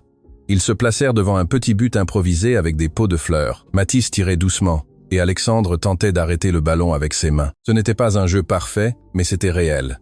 Sophie se joignit ensuite, célébrant chaque but comme si c'était une finale. Lucie observait de loin avec un mélange de soulagement et quelque chose de plus profond qu'elle ne savait nommer. Cette scène ne semblait pas faire partie du plan original de quiconque. Plus tard, quand les enfants dînaient dans la cuisine, Alexandre interrogea Lucie sur son mari. Elle hésita une seconde, mais décida de répondre. Elle lui raconta que Raphaël était mécanicien, qu'il rêvait toujours d'ouvrir son propre atelier. L'accident qui l'avait tué fut rapide, un choc sur une route secondaire. Alexandre écoutait attentivement. Il ne posa pas de questions imprudentes. Il dit seulement qu'il comprenait ce que c'était que la vie change en une seconde. Cette phrase resta en suspens entre eux deux, chargée d'expériences différentes, mais tout aussi douloureuses. Quand vint l'heure de dormir, Lucie pensa à rentrer chez elle, mais Alexandre proposa qu'il reste dans une des chambres d'amis. Il dit qu'il était tard et qu'il ne voulait pas qu'il voyage de nuit. Lucie accepta, reconnaissante. Cette nuit-là, après que les enfants se furent endormis, Lucie sortit dans le couloir et trouva Alexandre regardant le jardin sombre. Elle s'approcha et le remercia de leur avoir permis de rester. Il répondit que la maison semblait différente avec de nouvelles voix, plus vivantes. Il admit qu'il avait oublié le son du rire d'un enfant. Lucie le regarda en silence. Ce n'était pas une confession dramatique, mais honnête. Le lendemain matin, Mathis descendit tôt et trouva Alexandre dans le bureau.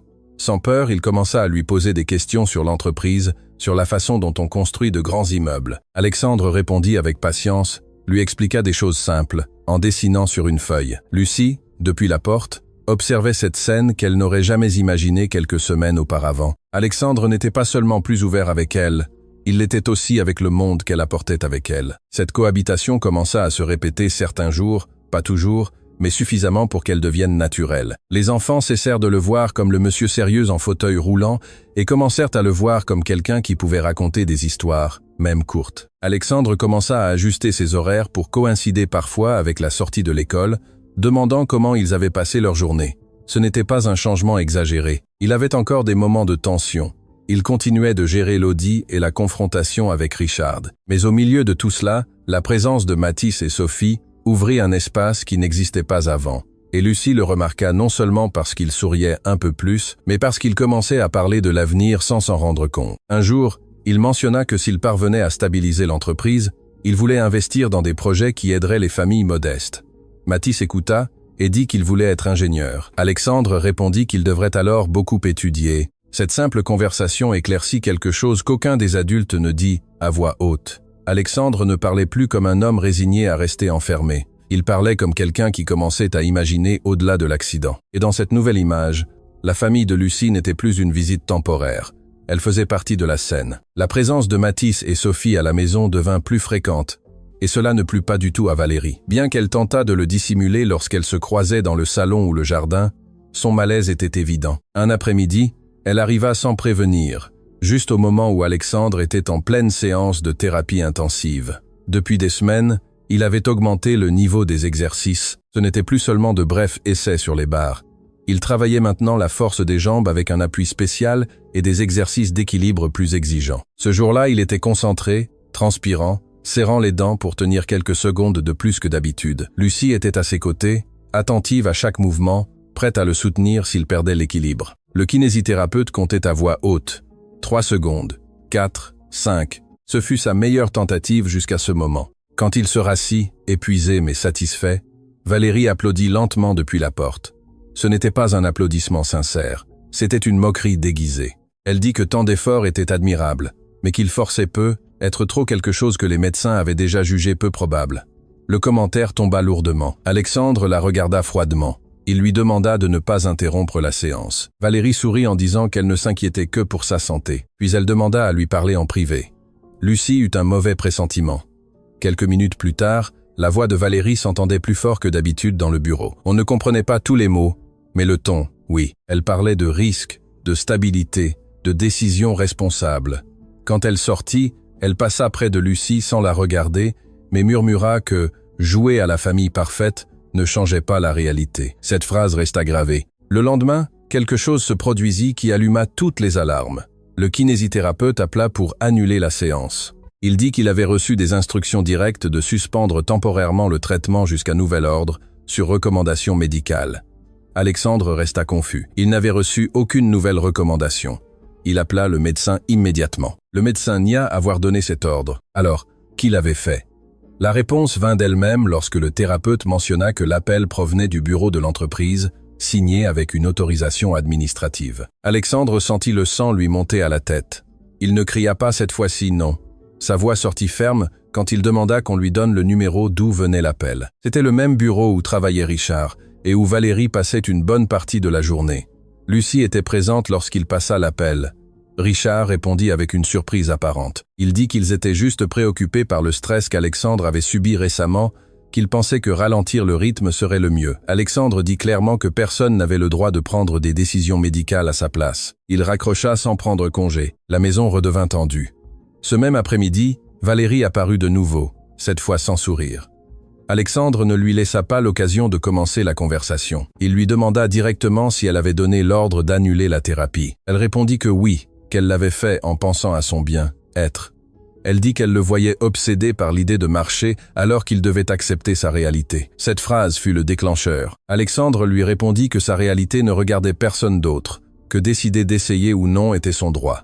Valérie, sans plus de masque, laissa échapper ce qu'elle pensait réellement. Elle dit que s'il se remettait trop, de nombreuses décisions changeraient à nouveau, que l'entreprise avait besoin de stabilité, pas d'impulsions émotionnelles. Cette confession fut plus claire qu'elle ne l'avait être voulue. Lucie, qui écoutait depuis la porte entr'ouverte, sentit que tout s'assemblait. Ce n'était pas seulement une question d'argent, c'était de contrôle. Si Alexandre retrouvait sa force physique et mentale, le pouvoir reviendrait entièrement entre ses mains. Valérie tenta de nuancer ses propos, mais il était déjà trop tard. Alexandre lui demanda de se retirer et fit clairement savoir que toute intervention dans son traitement sans son autorisation aurait des conséquences légales. Quand Valérie partit, la maison resta dans un silence pesant. Alexandre respirait difficilement, non pas à cause d'un effort physique cette fois, mais à cause de la trahison ouverte. Lucie entra doucement dans le bureau, ne dit rien au début, elle s'approcha et posa une main sur le dossier du fauteuil.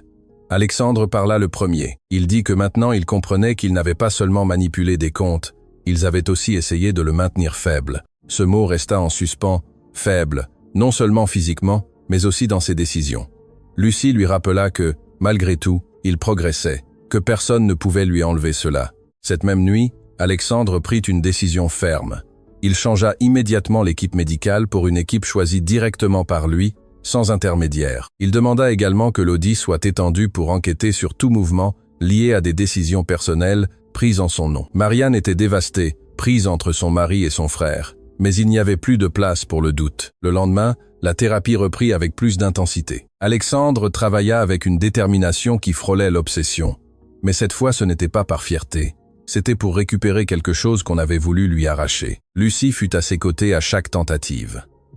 Quand il réussit à se tenir debout pendant 8 secondes complètes avec un appui, l'émotion fut silencieuse, mais réelle. Il n'y eut pas de cris ni d'applaudissements exagérés, juste un regard entre eux deux qui disait que malgré tout ce qu'ils tentaient de faire contre lui, ils avançaient. Et tandis que Valérie observait de loin, comprenant que son plan d'arrêter cette récupération avait échoué, la bataille cessa d'être discrète. Maintenant, elle était ouverte, et personne n'en sortirait indemne. Après qu'Alexandre eut confronté Valérie pour avoir tenté d'annuler sa thérapie, la tension cessa d'être cachée.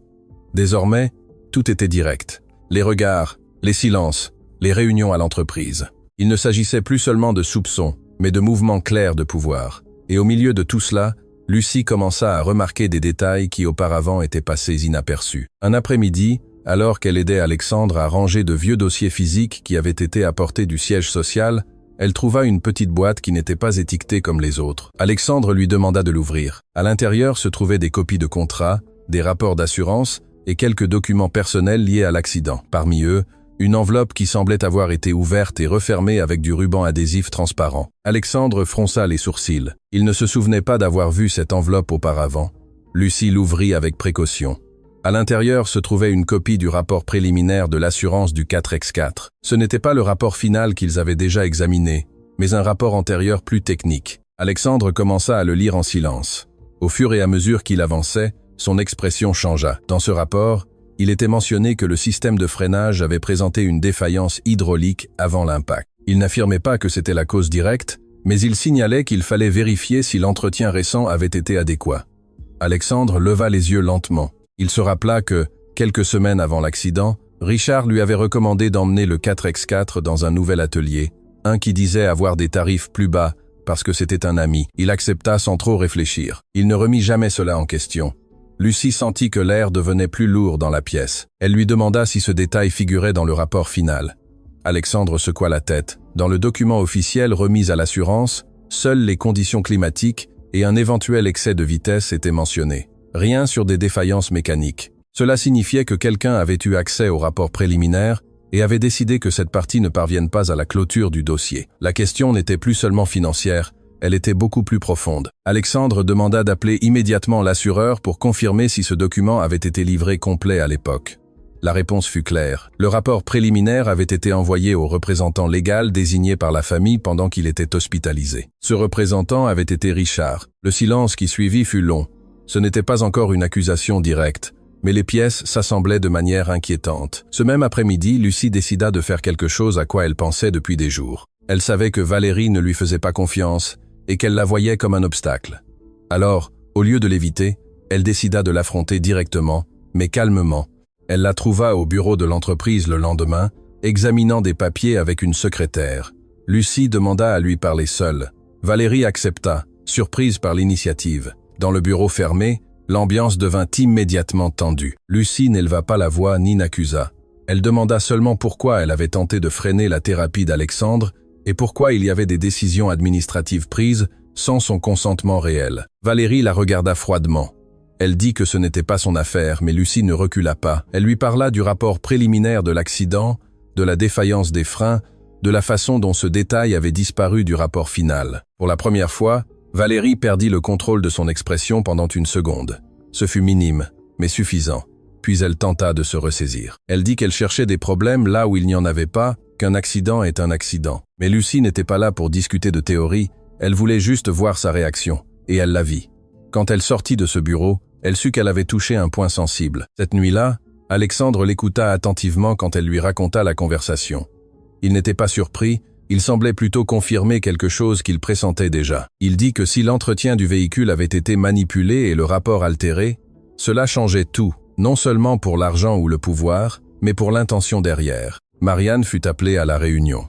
Au début, elle refusa de croire que Richard ait pu cacher des informations liées à l'accident de son propre beau-frère. Mais quand Alexandre montra le rapport préliminaire et expliqua la différence avec le document final, son visage se décomposa. Elle se rappela que c'était Richard qui avait insisté pour gérer toutes les formalités pendant qu'Alexandre était en chirurgie. Elle dit qu'à ce moment-là, elle lui avait fait aveuglément confiance. Maintenant, cette confiance semblait fragile.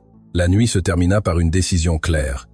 Alexandre engagerait un expert indépendant pour réexaminer tout le dossier de l'accident depuis le début. Il étendrait également l'audit financier pour inclure toute relation entre les entreprises bénéficiaires et l'atelier qui avait effectué l'entretien du véhicule. Lucie observait tout de sa place, consciente que ce qui avait commencé comme un emploi pour payer des factures était devenu le centre d'une vérité enfouie depuis 2 ans. Avant de prendre congé cette nuit-là, Alexandre l'appela par son nom avec une fermeté différente. Il lui dit que si ce qu'il soupçonnait se confirmait, sa vie n'avait pas seulement changé à cause d'une erreur ou de la pluie cette nuit-là, elle avait changé parce que quelqu'un avait décidé qu'il en soit ainsi. Cette idée était dure, mais elle allumait aussi une nouvelle force en lui.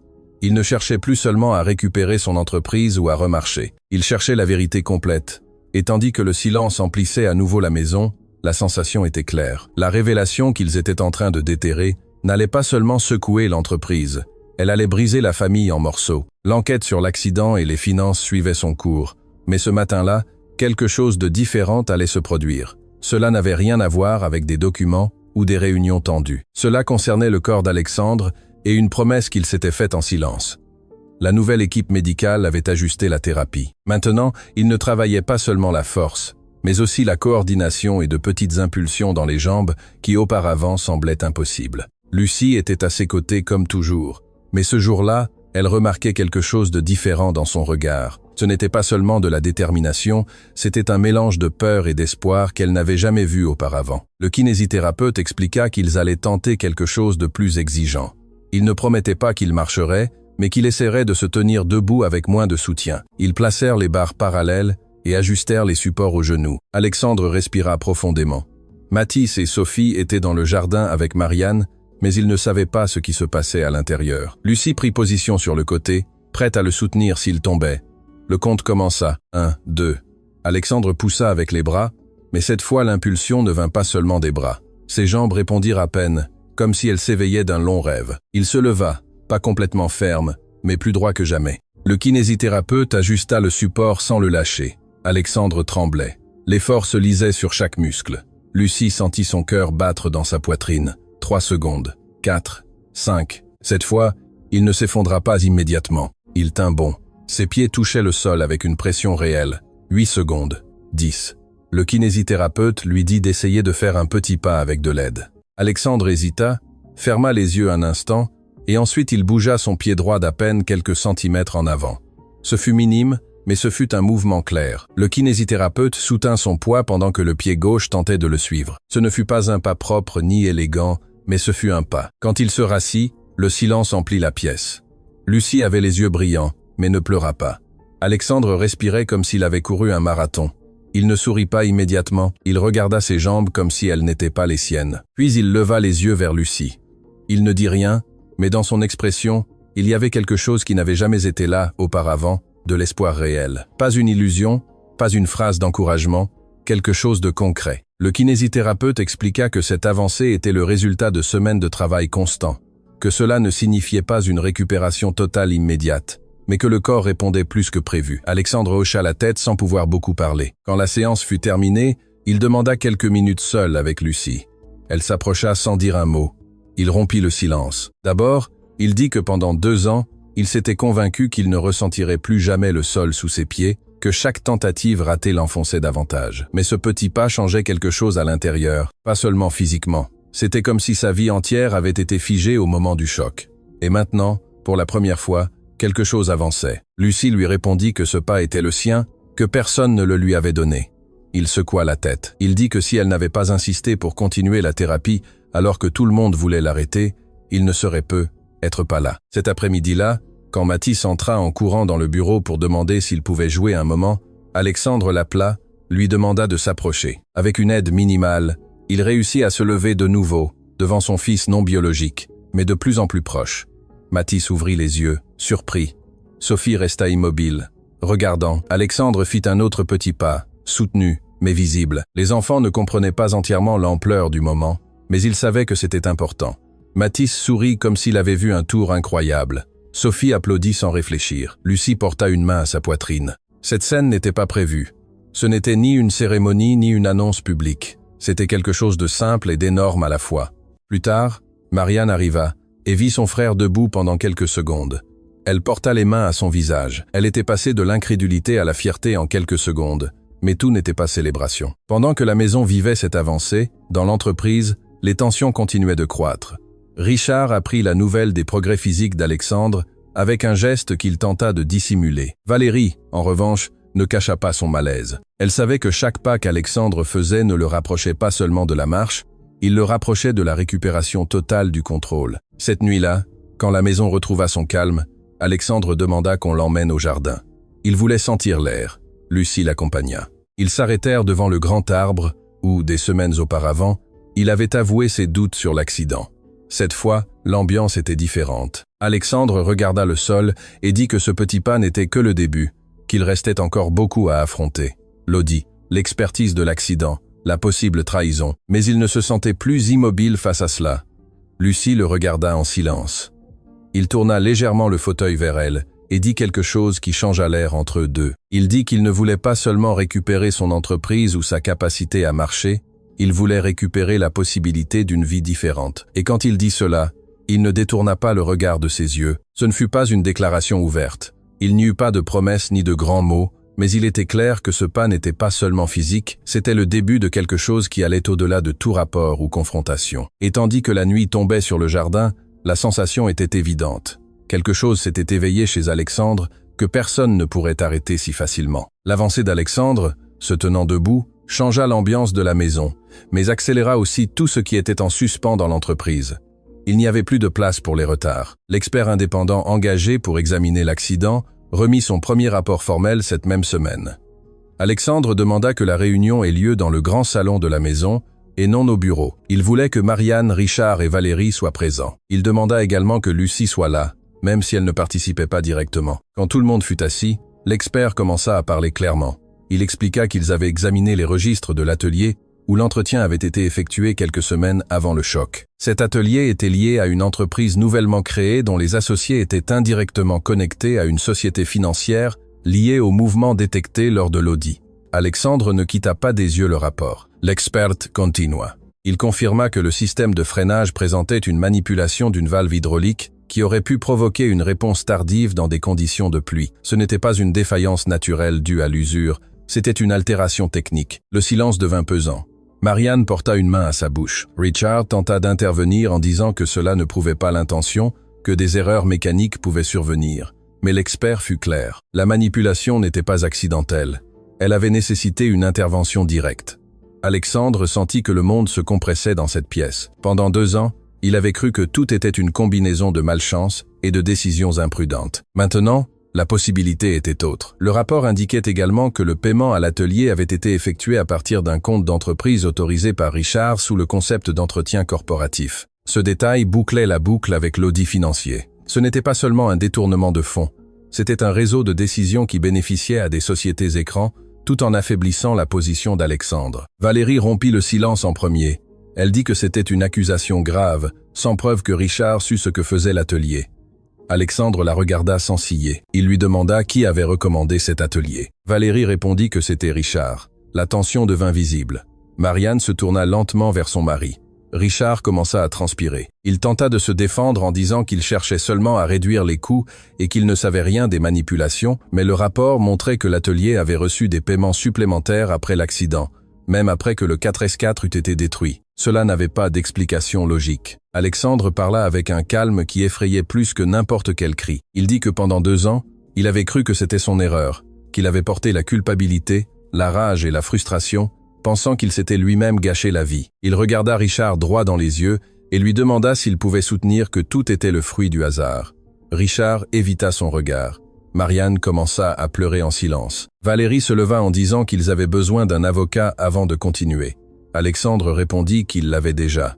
Cette réunion n'était pas destinée à débattre, mais à entendre les faits. L'avocat expliqua qu'avec les informations financières et le rapport technique, il y avait suffisamment de bases pour engager une action en justice pour fraude et dommages. Il mentionna également la possibilité de responsabilité pénale si l'intention de provoquer l'accident était prouvée. Le mot « intention » tomba comme un coup sec. Richard éleva la voix pour la première fois. Il dit qu'il n'avait jamais voulu qu'Alexandre soit paralysé, qu'il voulait seulement avoir un plus grand contrôle de l'entreprise parce qu'il croyait qu'il ne pourrait plus la gérer. Cette confession fut suffisante pour briser tout doute. Il n'admit pas avoir directement planifié l'accident, mais il reconnut qu'il était au courant de la manipulation de l'entretien et n'avait rien fait pour l'éviter. Marianne le regarda comme si elle ne le reconnaissait plus. Valérie tenta d'intervenir, mais sa défense sonnait creux. Alexandre ne cria pas, ne se leva pas brusquement, il resta assis, mais sa posture était ferme. Il dit que la trahison n'était pas seulement professionnelle, elle était personnelle, familiale. L'avocat prit note de chaque mot. La réunion se termina par une décision claire. Richard serait immédiatement démis de toutes ses fonctions et ferait face au processus légal correspondant. Valérie, bien qu'il n'y ait pas de preuve directe de sa participation à l'accident, serait placée sous enquête pour son rôle dans les finances et les décisions médicales prises sans autorisation. Quand ils partirent, la maison resta dans un silence pesant. Marianne resta assise sans savoir comment digérer ce qu'elle venait d'entendre. Alexandre la regarda avec douleur, mais sans rancœur envers elle. Il savait qu'elle était aussi victime de la situation. Lucie resta en arrière-plan tout le temps, mais elle comprenait qu'elle assistait au moment où la vérité éclatait complètement. Plus tard, quand ils furent seuls dans le bureau, Alexandre parla d'une voix basse mais claire. Il dit que le plus difficile n'était pas la trahison financière ni la manipulation mécanique. Le plus difficile était d'accepter que quelqu'un de proche ait préféré le voir faible pour prendre le contrôle. Lucie s'approcha lentement. Elle n'avait pas besoin de dire grand-chose. Il continua. Il dit que ce petit pas qu'il avait fait quelques jours auparavant n'était plus seulement un symbole de récupération physique. C'était un signe qu'il n'était pas fini, que même s'ils avaient essayé de l'arrêter, il était toujours là. Cette nuit-là, pour la première fois depuis longtemps, Alexandre ne resta pas à examiner des documentaires. Il resta en silence à regarder le jardin, mais non pas avec rage, avec clarté. La vérité était apparue. Cela faisait mal, mais cela libérait aussi. Et maintenant qu'il savait que sa vie n'avait pas changé seulement par sa propre erreur, quelque chose en lui cessa de porter ce poids invisible qu'il traînait depuis 2 ans. Après la réunion où tout fut révélé, plus rien ne fut pareil. La nouvelle ne tarda pas à circuler au sein de l'entreprise. Certains employés étaient sous le choc. D'autres disaient avoir toujours soupçonné que quelque chose n'allait pas. Richard cessa de se présenter au bureau le lendemain. Ses avocats commencèrent à envoyer des communiqués, tentant d'arrêter le processus, mais Alexandre n'était plus disposé à reculer. Cette fois, il ne délégua rien. Bien qu'il utilisât encore le fauteuil roulant la majeure partie de la journée, il commença à se rendre plus fréquemment à l'entreprise. Il ne voulait pas que quelqu'un parle en son nom. La première fois qu'il revint officiellement en tant que directeur actif, l'ambiance dans l'immeuble était tendue mais respectueuse. Les employés se levèrent lorsqu'il entra dans la salle de réunion. Ce ne fut pas un geste exagéré, ce fut spontané. Alexandre les regarda un par un et parla sans note. Il dit que les mois avaient été difficiles, qu'il y avait eu des erreurs et des trahisons, mais que l'entreprise continuerait d'avancer. Il ne donna pas de détails sur le processus légal, mais il précisa qu'il y aurait une transparence totale. Sa voix ne sonnait plus comme celle d'un homme fatigué. Elle sonnait ferme, assurée. Lucie l'accompagna ce jour-là, non pas en tant que figure publique, mais en tant que soutien silencieux. Elle observait comment il reprenait du terrain à chaque conversation, à chaque décision. Il rencontra la nouvelle équipe financière, demanda à revoir les contrats actifs et annula immédiatement tout lien avec des entreprises liées aux comptes irréguliers. Il ordonna également des audits internes périodiques pour éviter que quelque chose de similaire ne se reproduise. Pendant ce temps, le processus légal avançait. L'expertise technique fut formellement présentée aux autorités. L'enquête mettait en lumière une chaîne de décisions où Richard avait autorisé des paiements et des entretiens sans supervision adéquate. Bien qu'il ait tenté de soutenir qu'il n'avait jamais voulu provoquer l'accident, les preuves de manipulation étaient claires. Valérie fut également convoquée à témoigner pour sa participation au mouvement financier et pour avoir interféré dans des décisions médicales. La pression médiatique commença à croître. Certains médias parlaient de l'entrepreneur qui avait été victime de sa propre famille. Alexandre décida de ne pas accorder d'interview pour l'instant. Il voulait que le processus suive son cours sans spectacle. Au milieu de tout ce mouvement, la rééducation ne s'arrêta pas. Au contraire, elle devint un élément central de sa routine. Chaque progrès physique semblait accompagner les avancées légales. Il n'avait plus besoin d'autant de soutien pour se tenir debout. Il pouvait rester debout quelques secondes de plus sans aide directe. Le kinésithérapeute commença même à travailler avec un déambulateur spécial à l'intérieur de la maison. La première fois qu'il traversa le bureau avec un soutien minimal, Lucie sentit que le temps s'arrêtait. Ce ne fut pas un long parcours, à peine quelques pas lents et prudents, mais ils étaient fermes. Alexandre respirait concentré, sans parler. Quand il atteignit l'autre bout de la pièce, il se tourna lentement et regarda Lucie avec un petit sourire mais réel. Ce sourire n'avait rien à voir avec l'argent ou les jugements. C'était quelque chose de plus profond. Marianne, de son côté, vivait un processus douloureux. Elle se sépara temporairement de Richard le temps de comprendre tout ce qui s'était passé. Elle passait plus de temps chez Alexandre, aidant avec des affaires administratives mineures et l'accompagnant en silence. La relation entre frères et sœurs, tendue depuis des années, commença à se reconstruire petit à petit. Alexandre ne la regardait plus avec reproche pour cet appel la nuit de l'accident. Il comprenait que la responsabilité était ailleurs. Un après-midi, alors qu'ils examinaient les derniers documents à présenter formellement pour la plainte civile, Alexandre prit une décision importante. Il restructura le comité de direction de l'entreprise et nomma de nouveaux administrateurs indépendants. Il voulait que la compagnie cesse de dépendre uniquement de la famille. Il créa également un fonds interne pour soutenir les employés confrontés à des urgences médicales, quelque chose qu'il n'avait jamais envisagé auparavant. Lucie remarqua que ces décisions n'étaient pas seulement stratégiques. Elles étaient personnelles, elles faisaient partie d'une transformation plus vaste. Un soir, après une longue journée, Alexandre demanda à sortir dans le jardin. Il n'avait plus besoin qu'on le pousse tout le temps. Avec le déambulateur et un appui léger, il réussit à parcourir une partie du chemin jusqu'à l'arbre où, quelques mois auparavant, il avait avoué ses doutes. Il s'arrêta là et respira profondément. Lucie était à ses côtés. Il parla calmement. Il dit que pendant 2 ans, il avait vécu en pensant qu'il avait été vaincu, qu'il avait perdu sa mobilité, sa confiance et son contrôle. Mais maintenant, il comprenait qu'on ne l'avait pas détruit. On l'avait seulement obligé à se reconstruire à partir de zéro. Il regarda ses mains posées sur le déambulateur, puis leva les yeux vers elle. Il dit que si elle n'était pas arrivée, il serait être toujours enfermé dans le bureau, croyant que tout était de sa faute. Lucie tenta de minimiser l'importance, mais il secoua la tête. Il savait ce qu'il disait. Cette nuit-là, ils ne parlèrent pas du processus légal ni de l'entreprise. Ils parlèrent d'avenir, non pas avec des promesses exagérées, mais avec des idées concrètes. Alexandre mentionna qu'il voulait simplifier sa vie, consacrer plus de temps à ce qui comptait vraiment. Lucie écoutait le cœur battant, sachant que ce qu'il construisait n'était plus seulement une relation de travail. Dehors, les lumières de la ville brillaient comme toujours, mais à l'intérieur de cette maison, quelque chose avait complètement changé. Alexandre n'était plus l'homme amer qui refusait l'aide et criait pour le moindre détail. Il n'était pas non plus seulement la victime d'une trahison. C'était quelqu'un qui reprenait sa place pas à pas, décision après décision. Et tandis que le processus légal suivait son cours, la sensation était claire. Le contrôle était revenu entre ses mains, non par vengeance, mais par fermeté. Le processus légal contre Richard avançait fermement et l'entreprise fonctionnait déjà selon la nouvelle structure qu'Alexandre avait établie. Mais à l'intérieur de la maison, l'ambiance était différente de celle des mois précédents. Il n'y avait plus de tension constante ni de regards cachés dans les couloirs. Maintenant, il y avait des rires, des pas lents, mais sûrs et des conversations qui ne tournaient pas seulement autour des problèmes. Alexandre pouvait déjà marcher de courtes distances avec un appui léger. Il utilisait le déambulateur à l'intérieur de la maison et une canne pour les trajets très contrôlés. Chaque pas restait un effort, mais ce n'était plus un combat désespéré, c'était un progrès constant. Un après-midi, après une séance de thérapie particulièrement bonne, Alexandre demanda à parler à Lucie en privé, pas dans le bureau, pas dans le salon. Il l'emmena au jardin, marchant lentement, mais sans aide directe autre que sa canne. Mathis et Sophie étaient à la piscine avec Marianne. Le soleil se couchait et l'air était léger.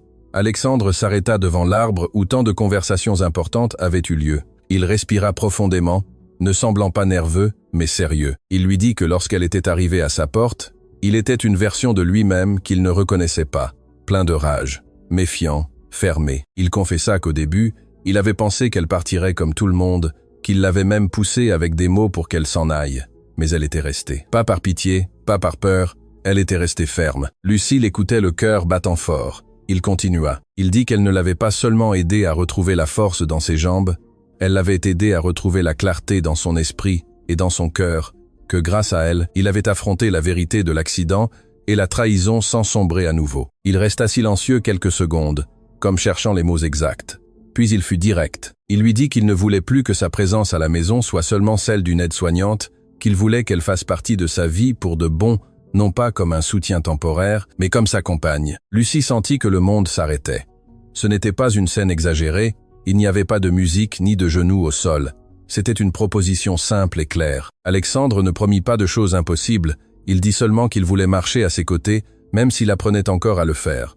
Lucie respira profondément. Elle pensa à ses enfants, aux mois vécus là, aux doutes qu'elle avait eus au début. Elle pensa à la façon dont il avait changé, à la façon dont il regardait maintenant vers l'avenir.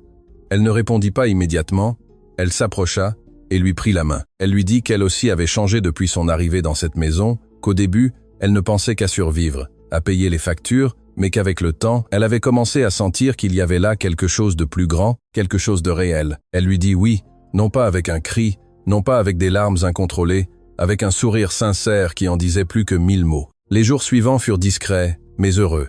Ils ne firent pas d'annonce publique immédiate. Ils parlèrent d'abord à Mathis et Sophie.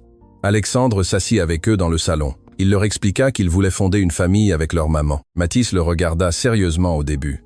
Il demanda si cela signifiait qu'ils emménageraient pour de bon. Alexandre répondit que oui, mais que rien ne changerait ce qu'ils étaient déjà. Sophie sourit simplement et dit qu'alors il serait son papa. Cette phrase le laissa sans voix pendant une seconde. Marianne fut la suivante à la prendre. Elle les serra tous les deux dans ses bras, sans hésiter. Elle dit qu'après tout ce qu'ils avaient vécu, ils méritaient quelque chose de bien. Le mariage ne fut pas un événement fastueux ni médiatisé. Alexandre insista pour que ce soit quelque chose d'intime. Il fut célébré dans le jardin de la maison, sous le même arbre qui avait été témoin de tant de conversations difficiles. Des employés proches, quelques associés de confiance et quelques vrais amis y assistèrent. Il n'y eut pas d'ostentation, il y eut de la vérité. Alexandre se dirigea vers le lieu de la cérémonie d'un pas lent mais ferme, appuyé sur sa canne. Il n'eut pas besoin de fauteuil roulant ce jour-là. Quand il arriva devant Lucie, il la regarda comme si tout le chemin parcouru en valait la peine rien que pour ce moment.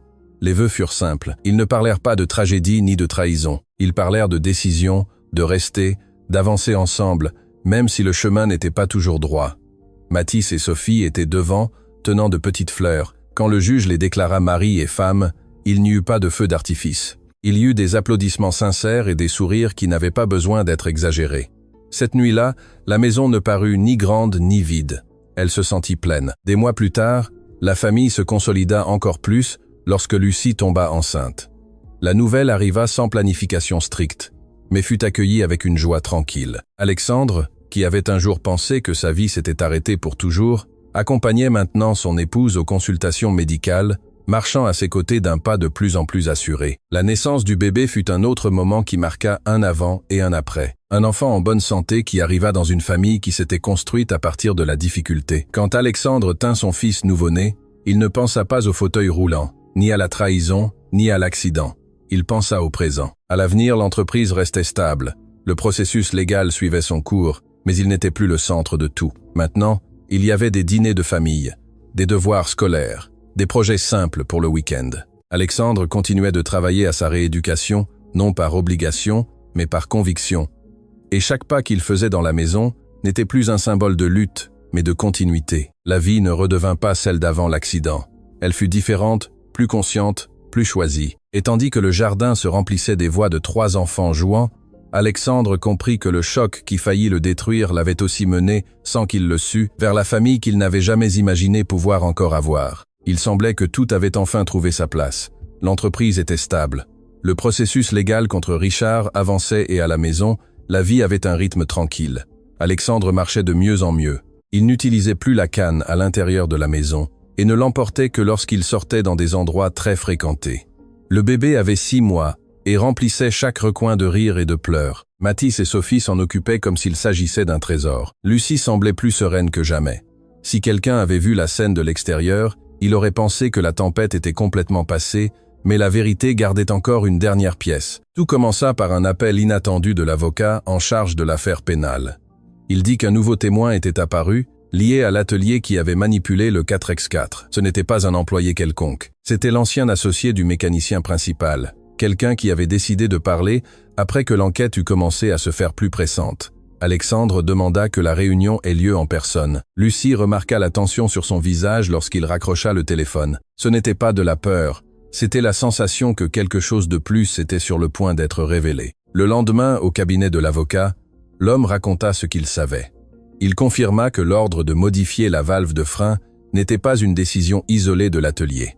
Il dit qu'il avait reçu des instructions claires de quelqu'un qui avait demandé que le véhicule ait une réponse instable dans certaines conditions, sans laisser de défaillance évidente lors de vérifications rapides. Alexandre serra les mains sur ses jambes. L'avocat demanda si cette personne avait été Richard. Le témoin secoua la tête. Il dit que Richard n'avait fait que gérer le paiement et la recommandation de l'atelier, mais que celle qui avait donné l'ordre technique spécifique était une autre personne, une femme. Alexandre sentit que l'air devenait plus dense. Le nom mit quelques secondes à sortir de la bouche du témoin, mais quand il le dit, le monde sembla s'arrêter. Valérie. Le témoin expliqua que c'était elle qui avait demandé que le travail soit fait discrètement, qu'elle avait mentionné que le propriétaire du 4S4 ne prenait plus de décisions claires et qu'il devait assurer une transition de contrôle dans l'entreprise. Il ne parla pas directement de provoquer un accident grave, mais il fit clairement comprendre qu'elle cherchait une défaillance qui pourrait être attribuée à des conditions externes. Alexandre resta dans un silence absolu. Tout au long du processus, Richard avait été la cible principale. Il avait admis avoir géré les paiements et dissimulé des informations, mais il n'avait jamais été prouvé qu'il voulait l'accident en tant que tel. Maintenant, l'histoire prenait une autre tournure. Valérie ne cherchait pas seulement à freiner la thérapie ou à manipuler les finances, elle avait planifié de l'affaiblir dès le début. Lucie, assise à ses côtés, sentit son cœur se serrer. Elle se rappela chaque regard froid, chaque tentative de la renvoyer, chaque interférence médicale, tout s'assemblait. L'avocat expliqua qu'avec ce témoignage et les registres financiers liés, l'affaire serait étendue. Il ne s'agissait plus seulement de fraude et de négligence, mais de complot visant à causer des dommages. Alexandre ne parla pas pendant plusieurs minutes. Quand il le fit enfin, sa voix fut basse, mais ferme. Il dit qu'il voulait que le processus aille jusqu'au bout, non par vengeance, mais pour la vérité complète. La nouvelle parvint à Marianne quelques heures plus tard. La réaction fut dévastatrice. Comprendre que son mari avait participé à la manipulation financière était difficile, mais savoir que sa meilleure amie, la femme en qui elle avait confiance, était celle qui avait eu l'idée de l'altération technique du véhicule, fut un coup encore plus profond. Valérie fut arrêtée quelques jours plus tard pour rendre une déclaration formelle. Les médias s'emparèrent de la nouvelle. L'histoire de l'entrepreneur qui avait non seulement survécu à un accident, mais à une tentative calculée de le mettre hors de son chemin, occupa les gros titres. Alexandre accepta finalement de donner une brève interview. Il ne parla pas avec haine, il n'éleva pas la voix, il dit seulement que la vérité est longue à venir, mais qu'elle arrive, et que sa récupération n'était pas seulement physique, elle était aussi mentale et émotionnelle. Cette nuit-là, de retour à la maison, il marcha dans le jardin avec Lucie. Il ne portait pas de canne. Ses pas n'étaient pas encore parfaits, mais ils étaient sûrs. Il s'arrêta devant l'arbre qui avait été témoin de tout. Il regarda vers la maison où l'on entendait les rires des enfants. Il pensa au moment où il avait été convaincu que sa vie était finie sous la pluie cette nuit-là. Si Valérie avait atteint son objectif complet, il n'aurait peu, être jamais échappé à la culpabilité et à la rage. Être aurait-il accepté son destin sans le remettre en question, mais quelque chose qu'elle n'avait pas calculé fut l'arrivée de Lucie, la femme qui frappa à sa porte par nécessité, mais resta par conviction. Alexandre la regarda et dit quelque chose qui bouclait la boucle de tout ce qui avait été vécu. Il dit que si cet accident n'avait pas eu lieu, il n'aurait probablement jamais changé sa façon de vivre. Être serait-il resté l'entrepreneur obsédé par les chiffres, entouré de personnes qui applaudissaient sans remettre en question. Il n'aurait pas connu la vraie force de se relever de zéro. Il n'aurait pas connu la famille qui l'entourait maintenant. Lucie lui prit la main. Il n'avait pas besoin de plus de mots. À l'intérieur de la maison, Mathis courait avec le bébé dans les bras sous la surveillance de Marianne. Sophie riait fort. La vie continuait. Mais maintenant sans secret caché dans les documents ni décision prise dans l'ombre. Alexandre fit quelques pas de plus dans le jardin, sans soutien, sans peur. Chaque pas était ferme, non pas parce qu'il oubliait ce qui s'était passé, mais parce qu'il l'avait affronté pleinement. La vérité finale ne révéla pas seulement qui avait tenté de le mettre hors de son chemin. Elle révéla aussi que même quand quelqu'un planifie votre chute, il ne peut pas toujours contrôler comment vous décidez de vous relever.